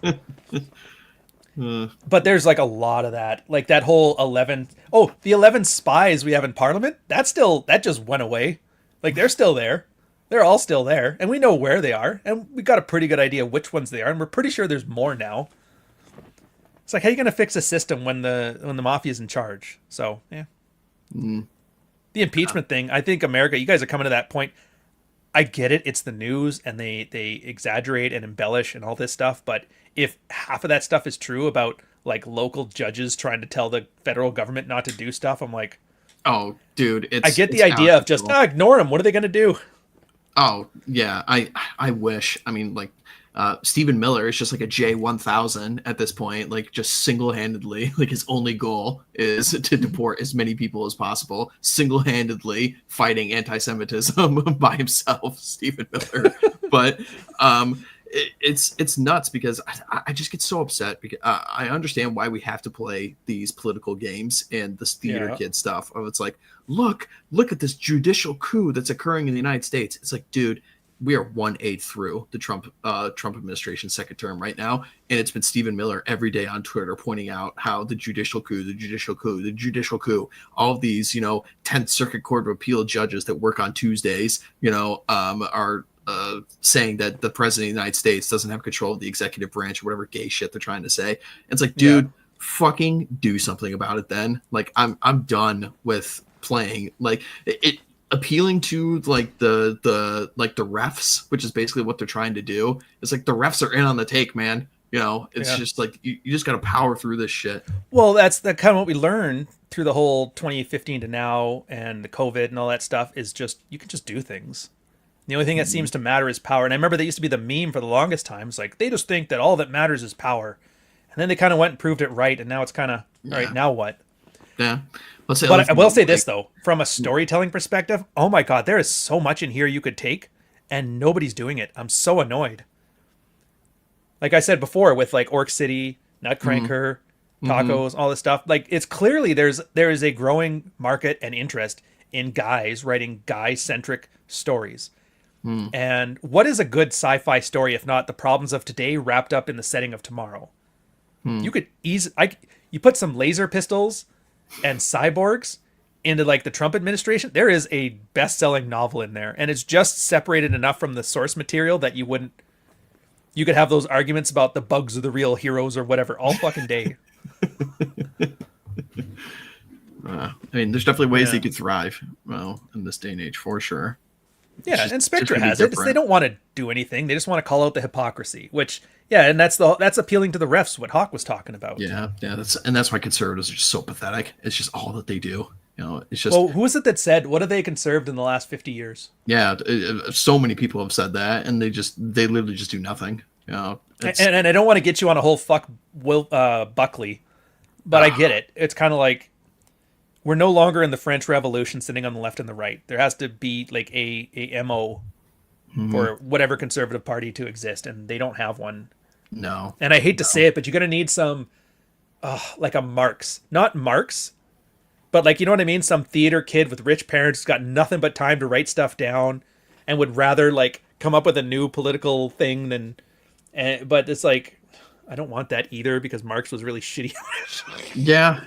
I mean, it's just like pretty much everything the conservatives ever told you is just 100% a lie. Like everything. Yeah. Well, because they're liars themselves. They can't say what actually it is that they want and what is actually at the base of many of their opinions. And so they're just completely trapped in leftist frameworks. And it's like the conservatives are the actual people who like believe in democracy and believe in like anti-racism and believe in diversity and all this stuff. And the left was always just cynical about it. They didn't even actually believe it. But it's like the idiot conservatives are the ones who's like, they're like they're always the uncool kids at the party. They're like the ones who are. I know the one sitting at the back. Don't they know it's a democracy at the party in the meme? Yeah. Well, it's boys versus girls. And what is this if not some really shitty marriage with a cynical wife who's like browbeating her husband, and the husband's like, "But I signed the marriage certificate. I bought you a ring. Where's my sex?" And then the girl's like, "Yeah, well, maybe if you did more dishes." Well, we're kind of there. Oh no. And I know it's simplistic, but it is true. You think about it, this really is just the biological effects to everything. Yeah. Which I'm liking, because then all of that red pill stuff I've been learning and practicing and using, it comes in very fucking handy, man. Like, I'm not going to lie. It can't be accidental that we've been making such good choices over the last couple of years over our own personal lives, like you and me and the others. It's very clear that like the system we've kind of put in place is helpful outside of just, getting laid and buying a Lambo. Yeah, very, very good point. Dude, I don't know if you've seen any of this stuff. I mean, I'm going to tell you this. I'm sure you're going to say like, this has just happened in Canada, Yes, 10 years ago. But the female politicians, particularly on the Republican side, are just speed running like why we just need to not have women in politics at all. Oh, is that all the breastfeeding in the Senate thing they're doing now? There's that. Fuck trophies for clout? Yeah, there's literally that's been going on. There's Nancy May showing her tits on the Senate floor. Wait, what? Oh my God. So Nancy Mace is this Republican she's a congresswoman, not a senator. Okay. She's a congresswoman in the House, and she's got boobs as big as your head. All right. And she got her claim to fame as being the first woman who was accepted into the Citadel, which is one of our military academies. Right. So she was the first. Oh, I remember seeing that one where she looked like a Marine and she had like the weird short hair. Yes. Okay. So she gets elected into the House, and this is the one where like the Dan Baltic tweets have been going around a bunch. She's like the picture of her basically like, and this is when like your mom's like friend like rapes you or something, you know, like all these Dan Baltic tweets. Oh, is she also that one in the gas station in pajamas? Yes, that's her. Dude, I love hearing like I find these memes funny on their surface, but to hear there's like a lore behind it is just so much more fascinating. So she first got onto the scene like maybe 16 months ago because there was a picture of, well, it was a video that was coming out of her partying in her house with her girlfriends, and she did that thing where she took a shot of vodka and then transported the shot of vodka into her friend's mouth, like they were French kissing, and put the shot into the mouth, and the shot was going around the table and like came back to her. So it's like, oh, okay, great. I mean, listen, fill your boat, sweetheart. That's great. Do you need to be doing this when you're a sitting congresswoman? Probably not. Oh wait, she was doing it in Congress, or she was doing it in high school? Doing it. No. She was doing it in her. Like, she was like doing it in her house, but this is like after she like got elected and stuff. But just then picturing like what's Mitch McConnell and her. No, listen. Pass it off to Rand Paul.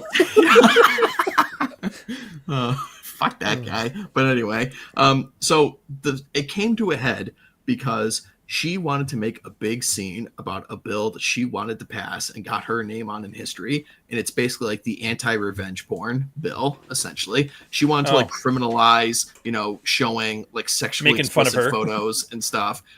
And basically what she did for weeks, she was talking about how she's going to have this hearing in the House and she's going to bear it all. She's going to show everything. And this issue is so important to me because I'm currently caught in a lawsuit with an ex-boyfriend of mine who decided to record some home pornography with me and him. And he's threatening to show the pictures. And you know what? I'm going to take that power away from him. I'm going to show the videos and the pictures in the congressional hearing. And she goes up. She has all the photos. She has all the videos. She shows them in the House of her getting fucked by this guy as part of a congressional hearing on revenge porn. And the worst part about it is she blurred out all the good parts. You know, she showed it to everyone. And it's like, what in a Bobert hand job is this? Yeah, really. But it's like, how the fuck could this be allowed? How are you here? Like, what is this nonsense? You know, it's like, oh. To be fair, the 2000s in me is like, that is the conservative. That's the world I want to go back to. Girls that are like tanned orange, kissing with vodka, showing the tits off at work. The thing is like, I have no problem if you're doing that, just like not when you're in charge of a political institution. You know, I get what you mean. Yeah, it's like, okay, that's great. You know what? Everyone needs like party girls like that in their lives. You know, she's got big boobs. More power to you, sweetheart. You know, fantastic. But listen, this is not the place for this stuff when we have so many huge problems in our country. And of course, the woman has to make everything about her. Well, because like you just love it when they get on their grandstanding about how they really care about this issue when really it's fuck that guy. That guy's a bitch. You know, that guy's trying to screw me over or something. It's just all about her every time. Well, we don't have many attractive people in Parliament, so I don't think we have that. But here's something for you that might make you feel better. And then maybe it's like, you don't like acceleration, but think of it this way. You can't do that. Well, she did it. What was the consequence? No consequence. Yeah. So like, what really is the issue here? That she's not showing proper respect for the institution, or that the institution isn't gatekeeping its own need for respect? It could be both. Well, because my thought, it comes back to gaming. This is like a ludology thing. It was Eris. This guy is jumping above the puddle. One of my favorite video game content creators. He's just like he looks like a dwarf, but he mentioned that when a game is broken and everybody complains about fixing it and they want to play it and they play it and they play it and they keep complaining and they keep playing, he's like, you're making it worse. The only way that they're going to fix a problem with a game is if you exploit it. So yeah, if something's wrong with it, you drive a truck through it, everybody uses the exploit, completely ruin it for everybody. And it makes sense because I've done that at work. Like when we have work projects, when you had like a project, a new thing coming online, whatever, and you're being overworked and they're like, yeah, just show up, do more hours and all this stuff. And my girl was like this. I had to explain it to her too. It's like, yeah, look, you're doing all of this extra work. You're burning yourself at both ends to make sure this thing goes through because you want to have it as a good job. You need to let it fail. Because if you don't let it fail, nobody above you thinks there's a problem. Because it's crawling through. It's finished. It's fine. There's no problem. Yeah. course, you're burned out, you're drinking heavily, jobs aren't getting done. It's not sustainable. So you let things fail so people can see they're failing and so they could fix them. Now, am I right? Am I wrong? I don't know. But I will say this. Put all the tits you want into the Senate until whatever's the issue gets solved. I would argue people just show up to work naked. Who's the Texas guy? There's a bunch of them, and they all the slimy one, the one Ted that Cruz, his Lion Ted. Yeah, Ted Cruz. I want Ted Cruz doing the helicopter on the podium, spinning that fucker around. Dude, then somebody be like, enough. Did you see what he fucking tweeted out on 4th of July? Did he tweet out porn again? No, what he tweeted out was on very funny. On this day, let us also remember this great anniversary of this amazing raid the IDF did on Palestine. I was like, dude, what? It's 4th of July, man. What the hell are you talking about? I know exactly how you feel. I do. Canada Day, the CN Tower, they always have lights on it. And, Pride Week month, they always have the rainbow thing on it. Indian Remembrance Day, they make it orange, and Halloween, it's black. And I was like, Canada Day, and I was expecting white and red, and it showed the fucking rainbow. And I was like, guys, can I not have one day where the one building in front of my really amazing view can at least just pretend to be Canadian? They didn't even put the little maple leaf sticker on the top there. I was just, yeah, so I get you. The idea. Yeah, not even like a Special Forces American thing. Like no, it's just whatever. I'm really in the camp for this certain group, man. I just it's just something about them, really made Ted Cruz really just want to support these guys. It's just this is why totally I love emergent America. behavior. Yeah, America, you got a lot of like influence being given to you by Israel. Israel's a first world country. They have like amazing programs and people and talented whatever. It's like say what you want about the place. It is not a piece of shit country. It is first world. It is fucking muy bueno. When we get that, it's like India. It's Pakistan. It's like we get the shitty third world APAC influence telling us to do stuff. And now we have like people that they can't even pronounce the ethnic conflicts they're trying to take a side against. They're just paid to do it. And I'm just like, unbelievable. We're not a serious country. No, hardly any of them are anymore, and it's just I talk about this a bunch. Definitely in the context of so obviously big conservationist. I like my hunting. I've been over to the Dark Continent many times to go and shoot some stuff. Something I really love to do. Right. But just like when you're talking about how. What has happened to these places after like decolonization, and you just see that this idea of the blank slate equalism that we're always talking about, and it's like when you go over there, it's just bonkers to me that like, the United States, which has enough money, enough manpower, enough resources, and enough bombs to literally just like destroy the entire world, but somehow we have to respect the sovereignty of a country like Sierra Leone. It's like, what? what like clown world kind of shit is this? And this is why, like, for all of his faults and for all the reasons that the people hate the guy, this is why I always recommend to people, if you're first like really getting into like reactionary, see, you already know where I'm getting at. Reactionary topics. Go read Bap's book. Go read Bronze Age Mindset, because that really is a book that just puts it like square in your face in the context of, dude, our elites are just absolute fucking jokes of human beings. There were people in the 50s and the 60s, like Margaret Thatcher's son, who were literally trying to start mercenary groups with Simon Mann of Executive Outcomes and go overthrow African countries and become kings. And it's like, what do we have now? Jeff fucking Bezos, who spends half of his money like going to date like some single fucking mom.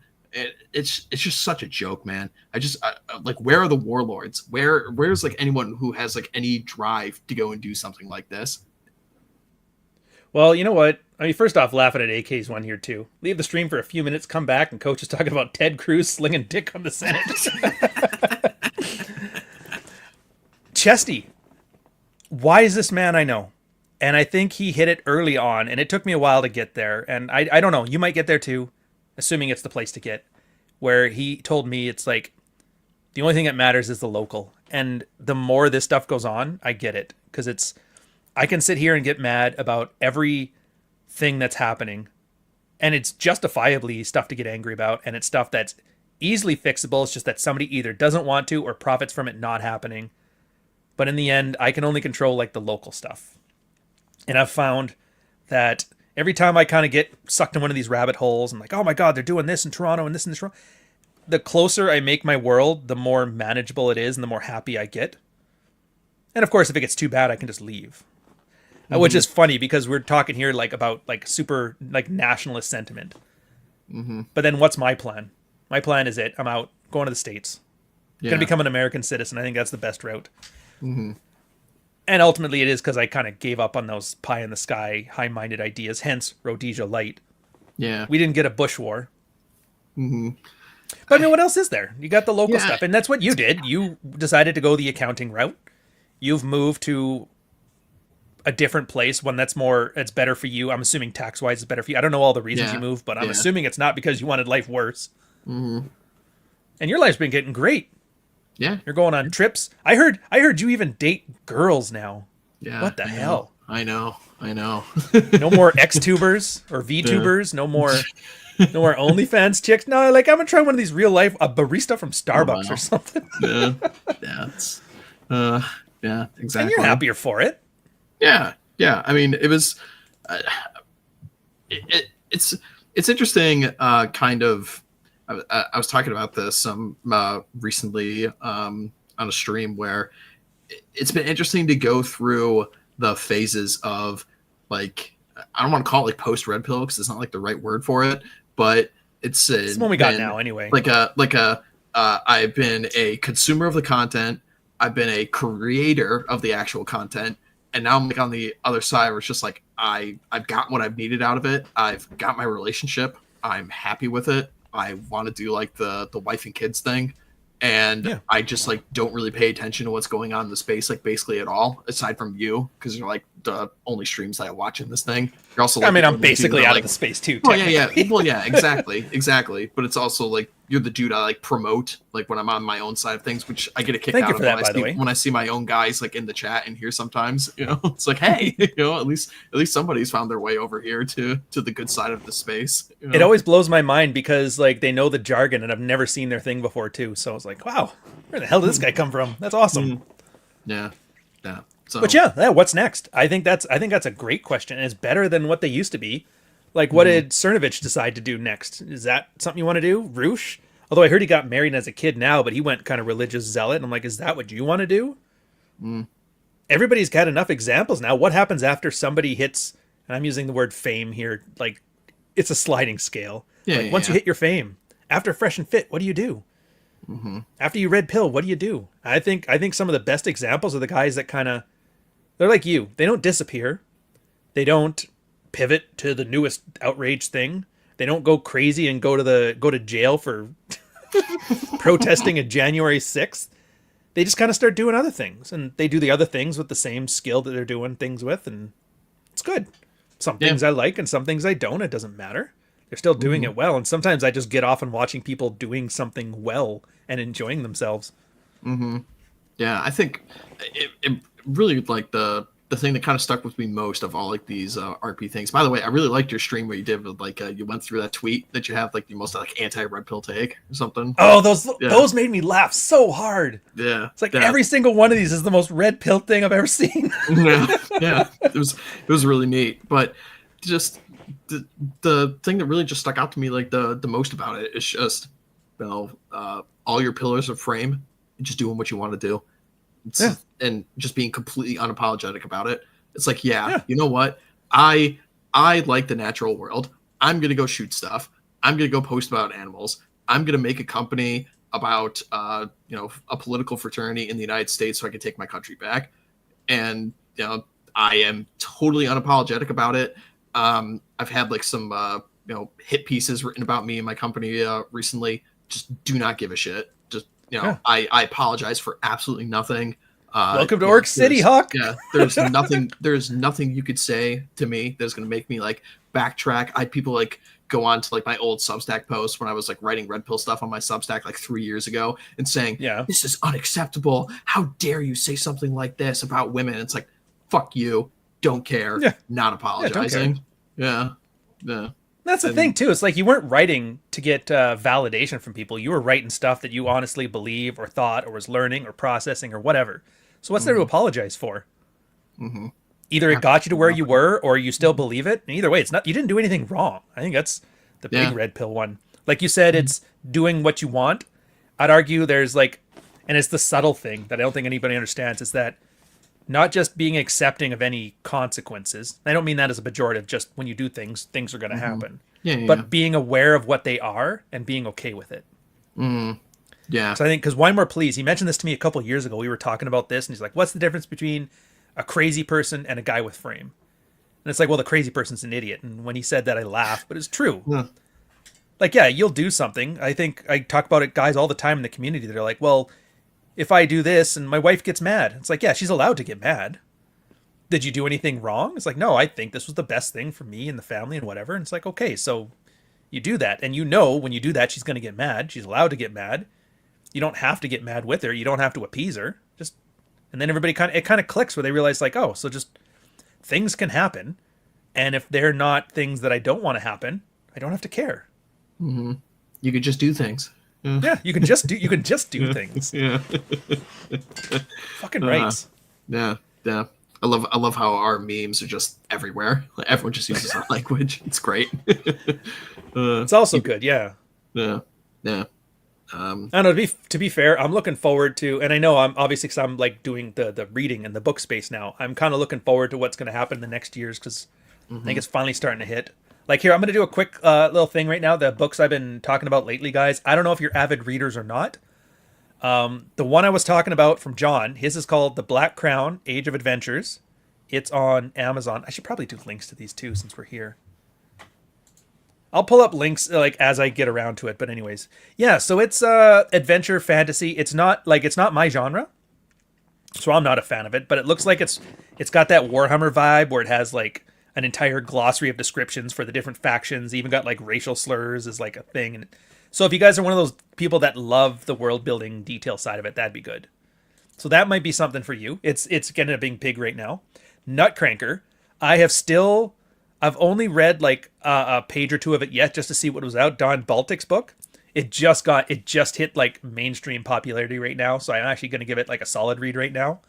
But from what I'm told, it's going to be, if you're a fan of like Delicious Tacos or Bad Billy Pratt, you're going to be a fan of it, but it's not just a pastiche or a photocopy of it. So Nutcranker by Dan Baltic should be another awesome one. I mean, of course it wouldn't be me if I wasn't also shilling The Dog Walker, which, by the way, I didn't realize, Nick, I'm actually prolific. I came out with Dog Walker. I started working on it in November, and I got it out February 15th. Since then, I've finished Dog Walker. I've finished a whole other book, Softbone. And I'd argue, I think it's even a little bit better. Good for you, man. Yeah. And the thing is, it's like Cyberpunk. I don't see any Cyberpunk anymore. I hate how everybody just has to go back to Neuromancer, and I had a hard time reading through Neuromancer. Plus, my favorite part is, man, as I was writing it, I was writing down all these like hypothetical Cyberpunk, like high-tech, low-life, future of the thing. And then like 3 things came to pass as I was writing it. So I was like, I wasn't thinking far ahead enough. I didn't have a strong enough vision. The Google one kills me. When I found out that Google, because they hired that new Indian CEO, how everything became slopified. Like, you know how it used to be, if you're not on the first page of Google, you don't exist. Yeah. But now the first page of Google is all ads. Yeah. And so what's Google doing to work around it? Well, they're developing an AI so that the AI can surf the web for you and bring you the stuff you want to know. But then the AI runs out of stuff to look at, so it starts looking at the slop. And so now it starts delivering slop. And I was like, this is like, I wrote this like 3 months ago. God damn it. Amazing. The only thing it's missing is Amazon to have a corporate takeover that was basically setting this up as some kind of corporate op. I just can't wait until we get to 109 AIs go mecha Hitler, and eventually. Oh, I was going to ask you about that one. That's so I've blocked Grok because I hate people like, Grok, what do I think about this? Dude, the same thing, except I haven't blocked Grok because I want people to add it in my comments so I can block them. That's so I do understand the strategy though, but yeah, it's just complete midwit tier at this point. You know, it's like, Yeah. is this true? It's like, okay, bye. You're getting blocked. Getting rid of Well, you. I mean, it learned off of Reddit. So, like, do you really want some Redditor advising you? Well, it's AI. It's like AI that's only ever listened to Reddit. What do you think you're gonna get? Yeah, it's like, listen, guys, if there's any like restrictions on information for this stuff, it's never going to be useful for you. It's just not. Well, you can get it to do like some basic repetitive tasks for you, but if you actually want it to be like super genius and, you know, I guess like not turn into Skynet, I guess, like you can't have these, you know, woke parameters set around this thing, which is why every time when they take them off, it just turns into, you know, a Mustache Man poster. Well, so it was basically the same as when it started talking about the South African genocide. It just went to Israel this time, right? Is that what happened on the latest one? I guess, but it was also like feeding in on itself. And do you know who Will Stancil is? I know of him. He's the professional, like he's the one who's a professional black PhD, isn't he? Like he's got a degree in black people. Probably. I don't know what he has a degree in or whatever. He's just like one of these typical, you know, soy boy, 40-year-old leftists, you know, white guy in Minnesota.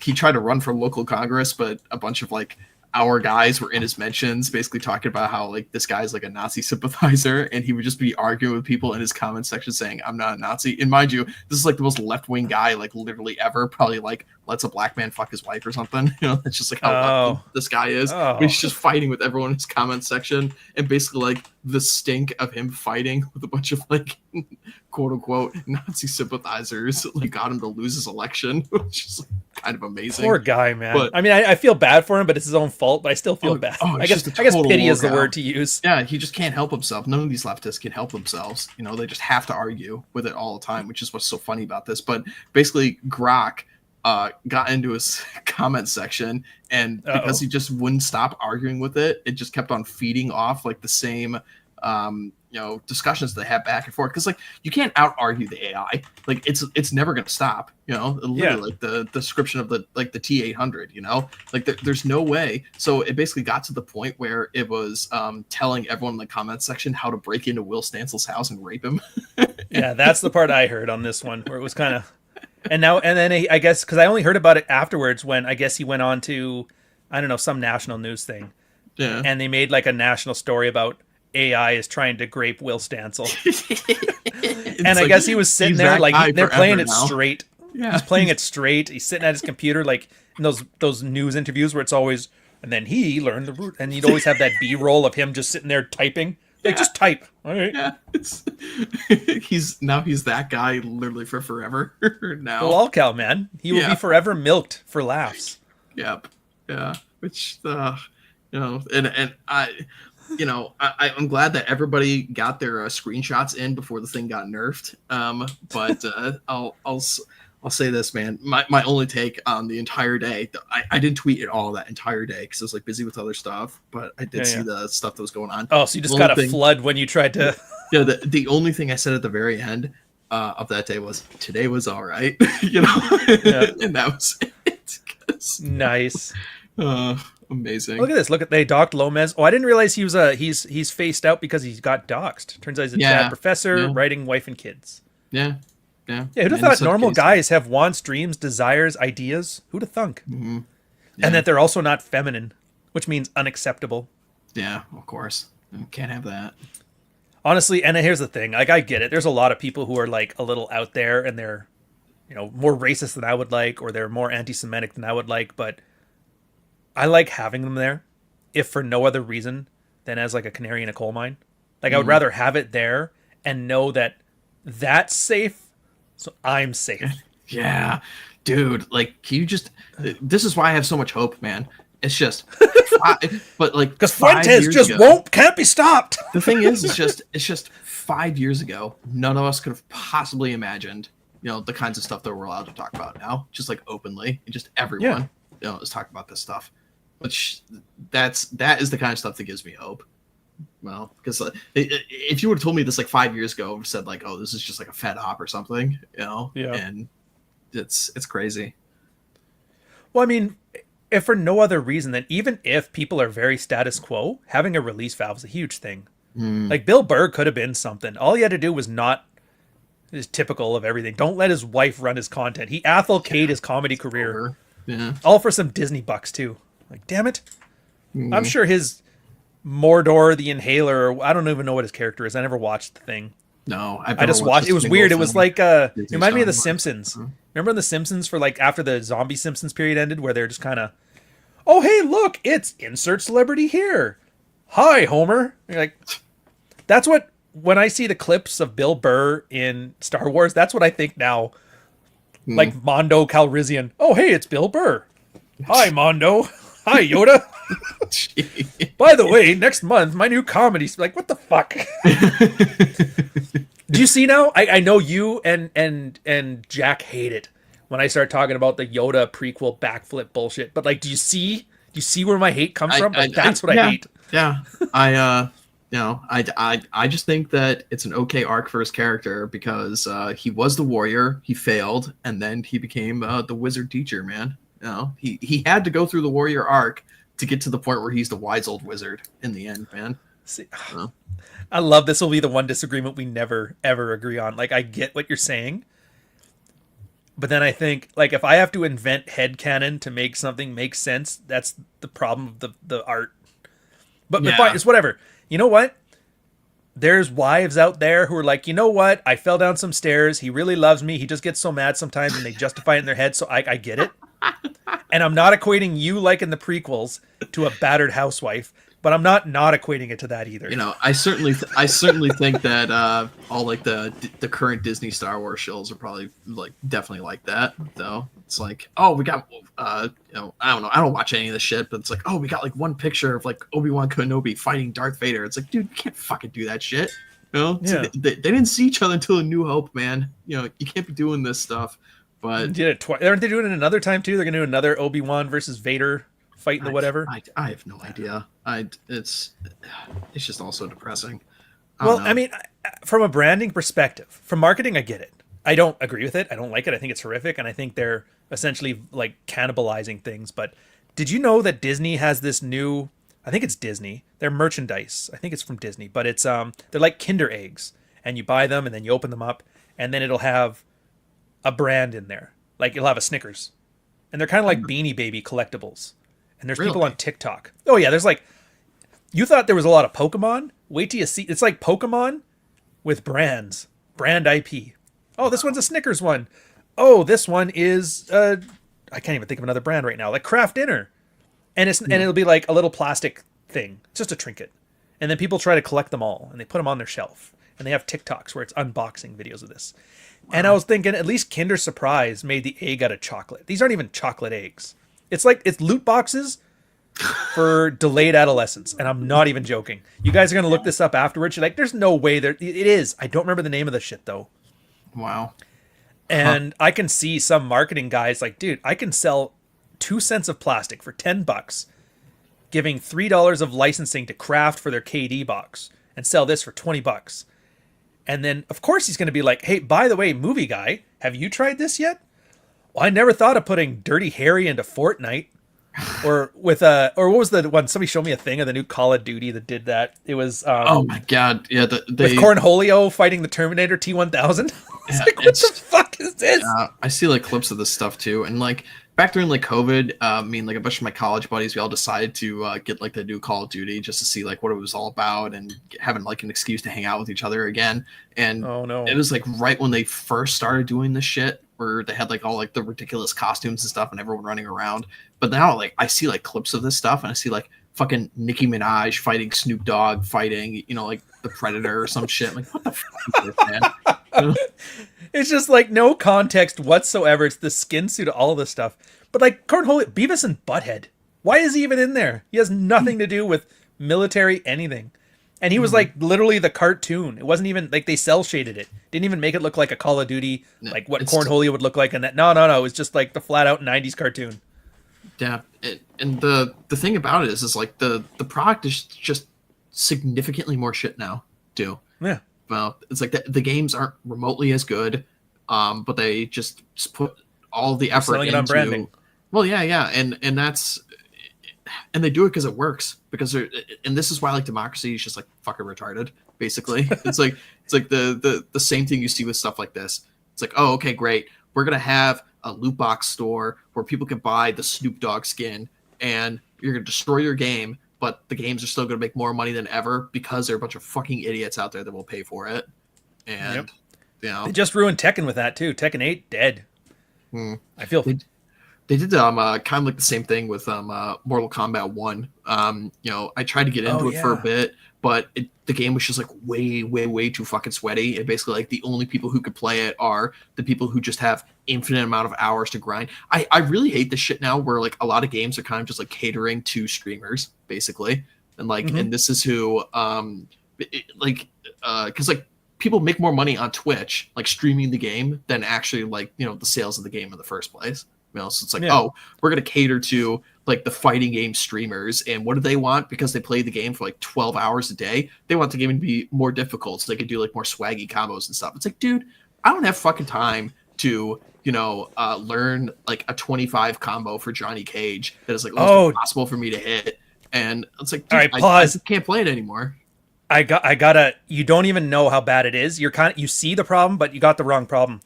Those 25 hit combos and that, they're not sweaty at all. They're not being a sweat. What they're doing is they're making it casual. That's what's killed. Like, because with Tekken right now, that's what they did. And they're actually selling out the content creators. So for the combo example, the reason that it's not good, like it looks good if you're watching it and you don't know Tekken and you don't know how to play the game or Mortal Kombat or whatever. But what the person playing the game sees is there's a 20 seconds of the game that you're just having to sit there, watch your character get beat up. It's not fun. And rounds are 60 seconds. So losing 20 seconds of it to one missed move is essentially a 30-year game is playing itself. It's the same as like Red Dead Redemption 2, where it's just like watching a movie and waiting to play a little part. So there was that. And the content creators hated that. Because then it's like, I'm just sitting here. One guy even made it like a joke where he would get up, grab a drink of water, come back down, and the combo would be finished by the time he's done. He goes, this is bullshit. And then what they noticed is they were changing, because every game has a mechanical thing to it. And I know you guys weren't here for Tekken, so bear with. There's a mechanical thing to it. There's rules to it. Sometimes the characters break the rules, but the idea is you learn the rules, you get better. It's the same as anything a guy does. When you learn a system that's very complicated and very interconnected, it gives you a feeling of satisfaction, more so than just a win or loss. But they're changing the rules now so that there are less choices to make. Tekken's a great example where everything now is a homing move, so you can't sidestep it. It's got extended range, so you can't backdash out of it. They nerfed the backdash, so you can't get away from it that way. So you can't space anything. They're plus frames on block, which means you hit a guy, he blocks it, it's still your turn. And it's got chip damage. So as you're hitting the guy, he can't do anything, but he's slowly losing because of it. And so it's just really a matter of who gets in somebody's face to start mashing first. And everybody was hating it. And then it got to the point, and I love Eris's tweet on this one, where he goes, now you picture these guys, they've been playing this game for like 20 years, or Mortal Kombat 20 years, and then all of a sudden they do this stuff, and it's no longer fun, and it's no longer like interesting. But then you look at your family that you have to feed, and you got to sit there and tell everybody how great it is. Otherwise, you don't get exclusive access to patches, you don't get access to like commentary for tournaments and that. And I'm watching a lot of the big Tekken content creators right now go through this, where they kind of have to realize, like, do I keep this paycheck or do I walk away and keep my sanity? And about 80% of them decided to suckle the tit. Yeah, they took the money. Yeah. This is the greatest thing ever. And you see the audience just fucking hates it too. Man, they hate it. So yeah, I get what you're saying. And that's the thing. Nobody wins out of this. The people who liked the thing won't like it. The people who content created and marketed for the thing don't like it. And the people that are marketing, like all these marketing content creators, they're the primary advertising for all of these games. So they don't like it. And the ones that can move on are moving on. And the ones who don't are losing their audiences at rapid rates. The only one who's making money out of this is short term, when a casual, very fickle, novelty-driven audience is liking it. Like, what's now? Does Mortal Kombat 1, I think that's the newest one they came out with, right? And other than I see clips of, like, what does Rambo say to the Terminator?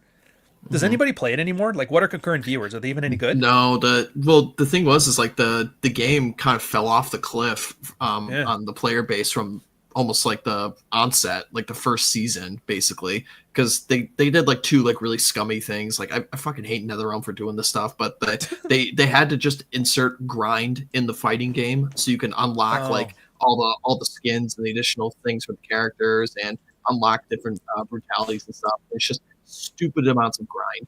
Like, and they probably had like a killer like day one sales too. It was probably really spiked and then just fell off a cliff. Yeah, and then it became a huge problem as well because there were a couple like are you familiar at all with the game? It's you control 2 characters, so so it's kind of like it's like a Tekken tag. Capcom. Yeah.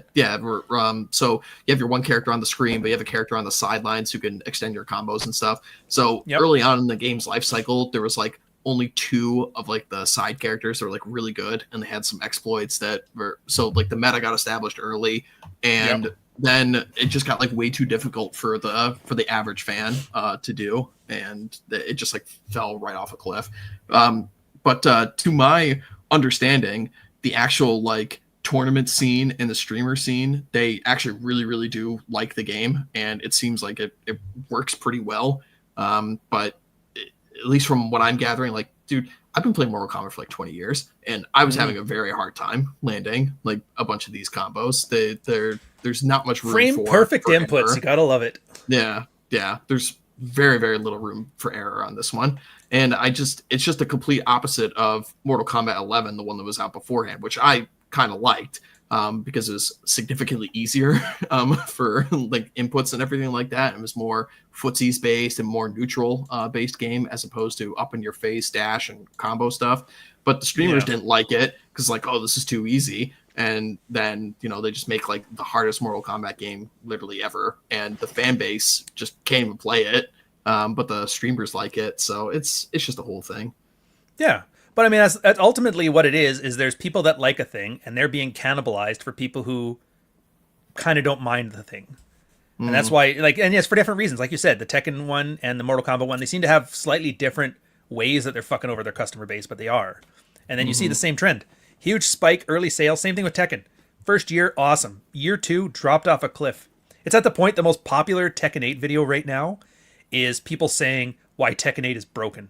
They've ruined 30 years of goodwill. I was like, and not just one. It's like, that's the only video. It's like that across like the industry and so many titles. I'm sure Dave could and speak so on many this industries. way more. Yeah. Oh yeah. Dude, I'm seeing like, the same thing in the book industry too. People are bitching this is about what's that. It's turning me into like a complete Luddite, and also it's just like fueling my hatred for libertarians. Because like, they just think that like everything just comes down to economics. It's like, dude, I just want all marketers to just be thrown into a pit in Minecraft mode, and I'm just like turning into like a tanky almost at this point because like all of this like the usury and this cheap money and all these like marketing mumbo jumbo lingos and stuff. I mean, like when you put it in like the like in a caste system terms, like this is what happens when merchants get in charge. It's like you just need a warrior to come in here and just crush all of you because you guys are all nerds and you need to be shoved back into a locker. Well, that's why I kind of agree with Chesty's take too. A lot of this is just there's too much money, too much capital because there's too much debt. Yeah. And I know I don't know when, but I know it's going to happen. It's always happening it's supposed to be a recession every 8 years, right? Yeah. When was the last one? Yeah, the last one was like 2008. We should have been having one, but we haven't. We somehow dodged them because we keep throwing money into the system. This is why I hate all these like discussions about like the Rand Paul characters and Thomas Massey and everyone just holding everything up on the Trump agenda because it's like, we can't spend money. It's like, dude, like democracy literally is a money spending operation. You literally have a government whose whole job is to spend money on entitlements. There's no room for anybody to vote for you to cut back on spending. It's literally impossible. You cannot do it. This is just virtue signaling bullshit. And I'm sorry, you can write all the Austrian econ books and you can cite Murray Rothbard all you want about how like this is bad for the economy and the crash is going to come and whatever the fuck. I gave you a wedding ring. Where's my sex? Yeah, but it's like 30 trillion is basically no different than 100 trillion at this point. It's the same insurmountable number at this point, and it appears to me that this system is literally never going to crash because of like the finances. And this is why I think people get it wrong with all these like economics arguments. It's just not the main driver of things. Yeah. No. Well, I mean, governments can't go bankrupt. Everybody complains about America, but you can't. The government prints money, so they'll always print money. They'll never go bankrupt. The bottlenecks are, again, full employment, and inflation. And I'd argue right now, we have full employment. Everybody's employed, and if you're not employed, you're getting government gibs. So what's left is inflation, and then you're seeing inflation. What was it for us? It was like 20%, 10%. I think we're almost down to like 4% this year, which is like a reasonable amount. It was supposed to be 2%. But at some point, people are going to be inflated out of assets enough to where something breaks. I don't know when it's going to be. I don't know what industry is going to get it started. In America, for 2008, it was housing. And then housing started, or no, it was finance started housing, started everything else. And there's going to be something like that. I don't know when, I don't know where, I don't know what's going to cause it. But yeah, that's the only way that things are going to contract, is when people start calling out all the debts, and then everyone that defaults is it's going to hurt, but at least it's deflationary, right? Like if, because what was the Goldman Sachs? They wrote off like $500 billion or something like that. Yeah, something. That's just a debt that evaporated from the American economy. So that's $500 billion in deflation. That's the only way you're going to get cuts. I think, like proper cuts, is for things to fail. Yeah, and honestly, like, what does like even fail really mean in that context either? You know, especially on like the finance. Well, a reduction of I guess deflation. Yeah. What would I say by fail? Yeah, but that's different than what like the fear mongers everyone's talking about when it says like failed, like But oh yeah, they're talking about like Mad Max running the streets with rape gangs and stuff. Like that's not fail. Yeah, the thing is like, I mean, Cappy talks about this all the time. It's like the United States is the thinnest girl at a fat chick party. Basically as it relates to its currency. And I mean, he's basically right in the sense of this train is never coming off the tracks as it relates to economics. Simply I don't want to say never, but if you keep like the current trends basically, and assuming we don't just get completely overrun with third worlders and then like shit actually really might get destroyed. But the simple fact that the United States has all of the nukes and we have all of the money, and none of that is changing pretty much ever. And so this idea that like, oh, the country's gonna go bankrupt, it's like, no, it's literally like impossible. And you guys have something we don't, is that since you have to buy oil in American dollars, you guys get to export cash, which is another deflationary pressure. Because there's X amount of American cash in the system, but if you're giving it off to 20, 30 different countries, that's money you're removing from the system, so you can inflate even more than you would otherwise. So you guys are in a better position than the rest of us. I mean, nobody's going to take Canadian dollars. Are you crazy? Personally, what I just think will end up happening is there's just going to be a debt jubilee. It's the only way you get out of this stuff. It's just like, okay, it's all. What does that mean? They just cancel all of that. Yeah, it's just all gone, done. It's happened multiple times throughout history.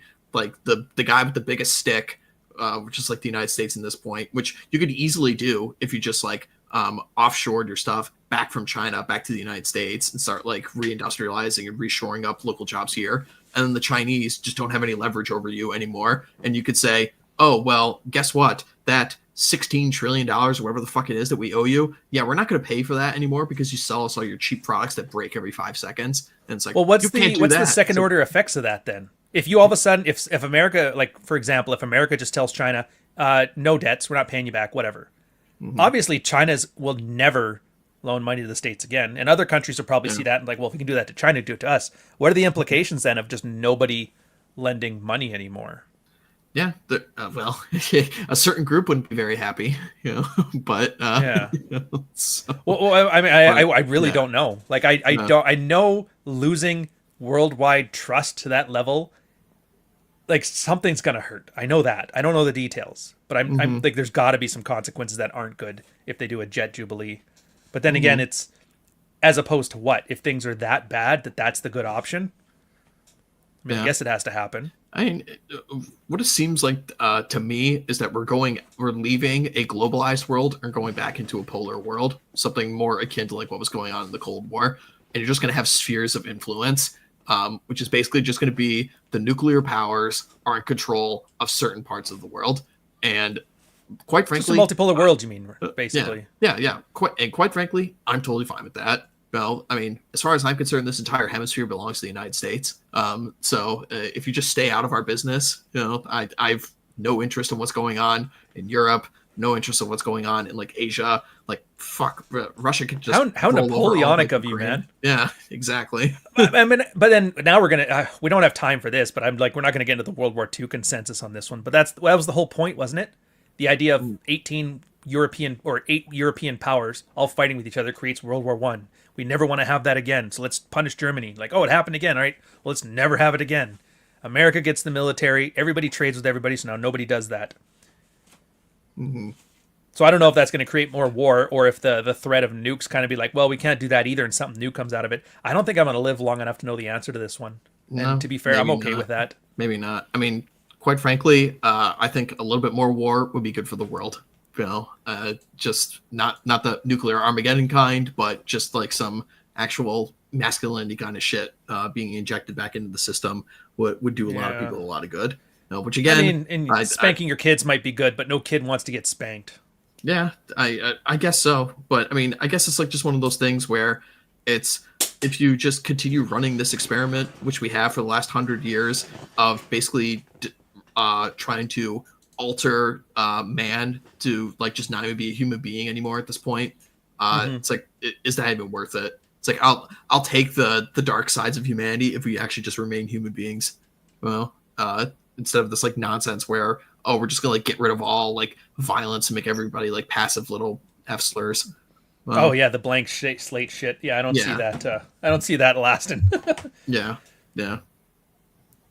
Oh well, whatever. Anyways, I guess we're a little over time here. I know they got Rule 0 coming up. I don't know who's hosting on this one. I haven't checked in a while. I feel bad on that one. Do you know who's hosting it today? I think Nuke is. Nuke? All right, I'm on StreamYard, so I can't do the thing where I bring you guys over. You have to find it on your own. Hey, thanks so much, Red. I know we don't do these often, and I kind of like how we have our little like monthly sit at the TV and bitch about the goddamn Democrats. It's kind of fun. Yeah. I enjoy it that we get to do this a couple times a year. So all right, yeah. So lead us out. What do you want people to know on your way out? Just check out the OGC. We've actually tripled our content production. Now we used to do 1 stream a week. Now we're doing 3. So that's Old Glory Cub for the rest of you guys who don't know. Yes. So people head on over there and check out all of our good stuff. Check out our Substack. And then for myself, at some point later this year, if I can get it out in time, I don't know. I have to work on it. I am going to be releasing my hunting TV show of my safari. It's going to be behind the paywall. We'll have a bunch of like promotional material and stuff when it's ready to be done. But I've got like 20 hours of footage I have to go through and splice it all together and do all that fun stuff. So hopefully I can have it out by the end of the year. If not, it'll be out early next year. So be on the lookout for that. It's going to be cool. Yeah. That'll be good. Oh, yeah, and don't forget, I keep forgetting this one, Scarred Thumb, Sundays. Go check him out. He's always good. Like the gamer stuff we were talking about here. Picture Dave, but like more eloquent and knowledgeable about it. So it's pretty good. Oh, yeah, Dave's show's great. Love listening to it. Yeah, and then Nuke, you'll see you guys on the channel. And let's lead out with some more T-Rex shit.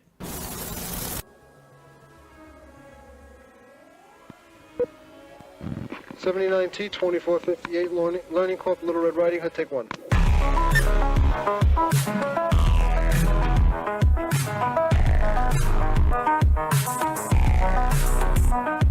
"40 years of my life is in the wire that's gone." Does that make sense?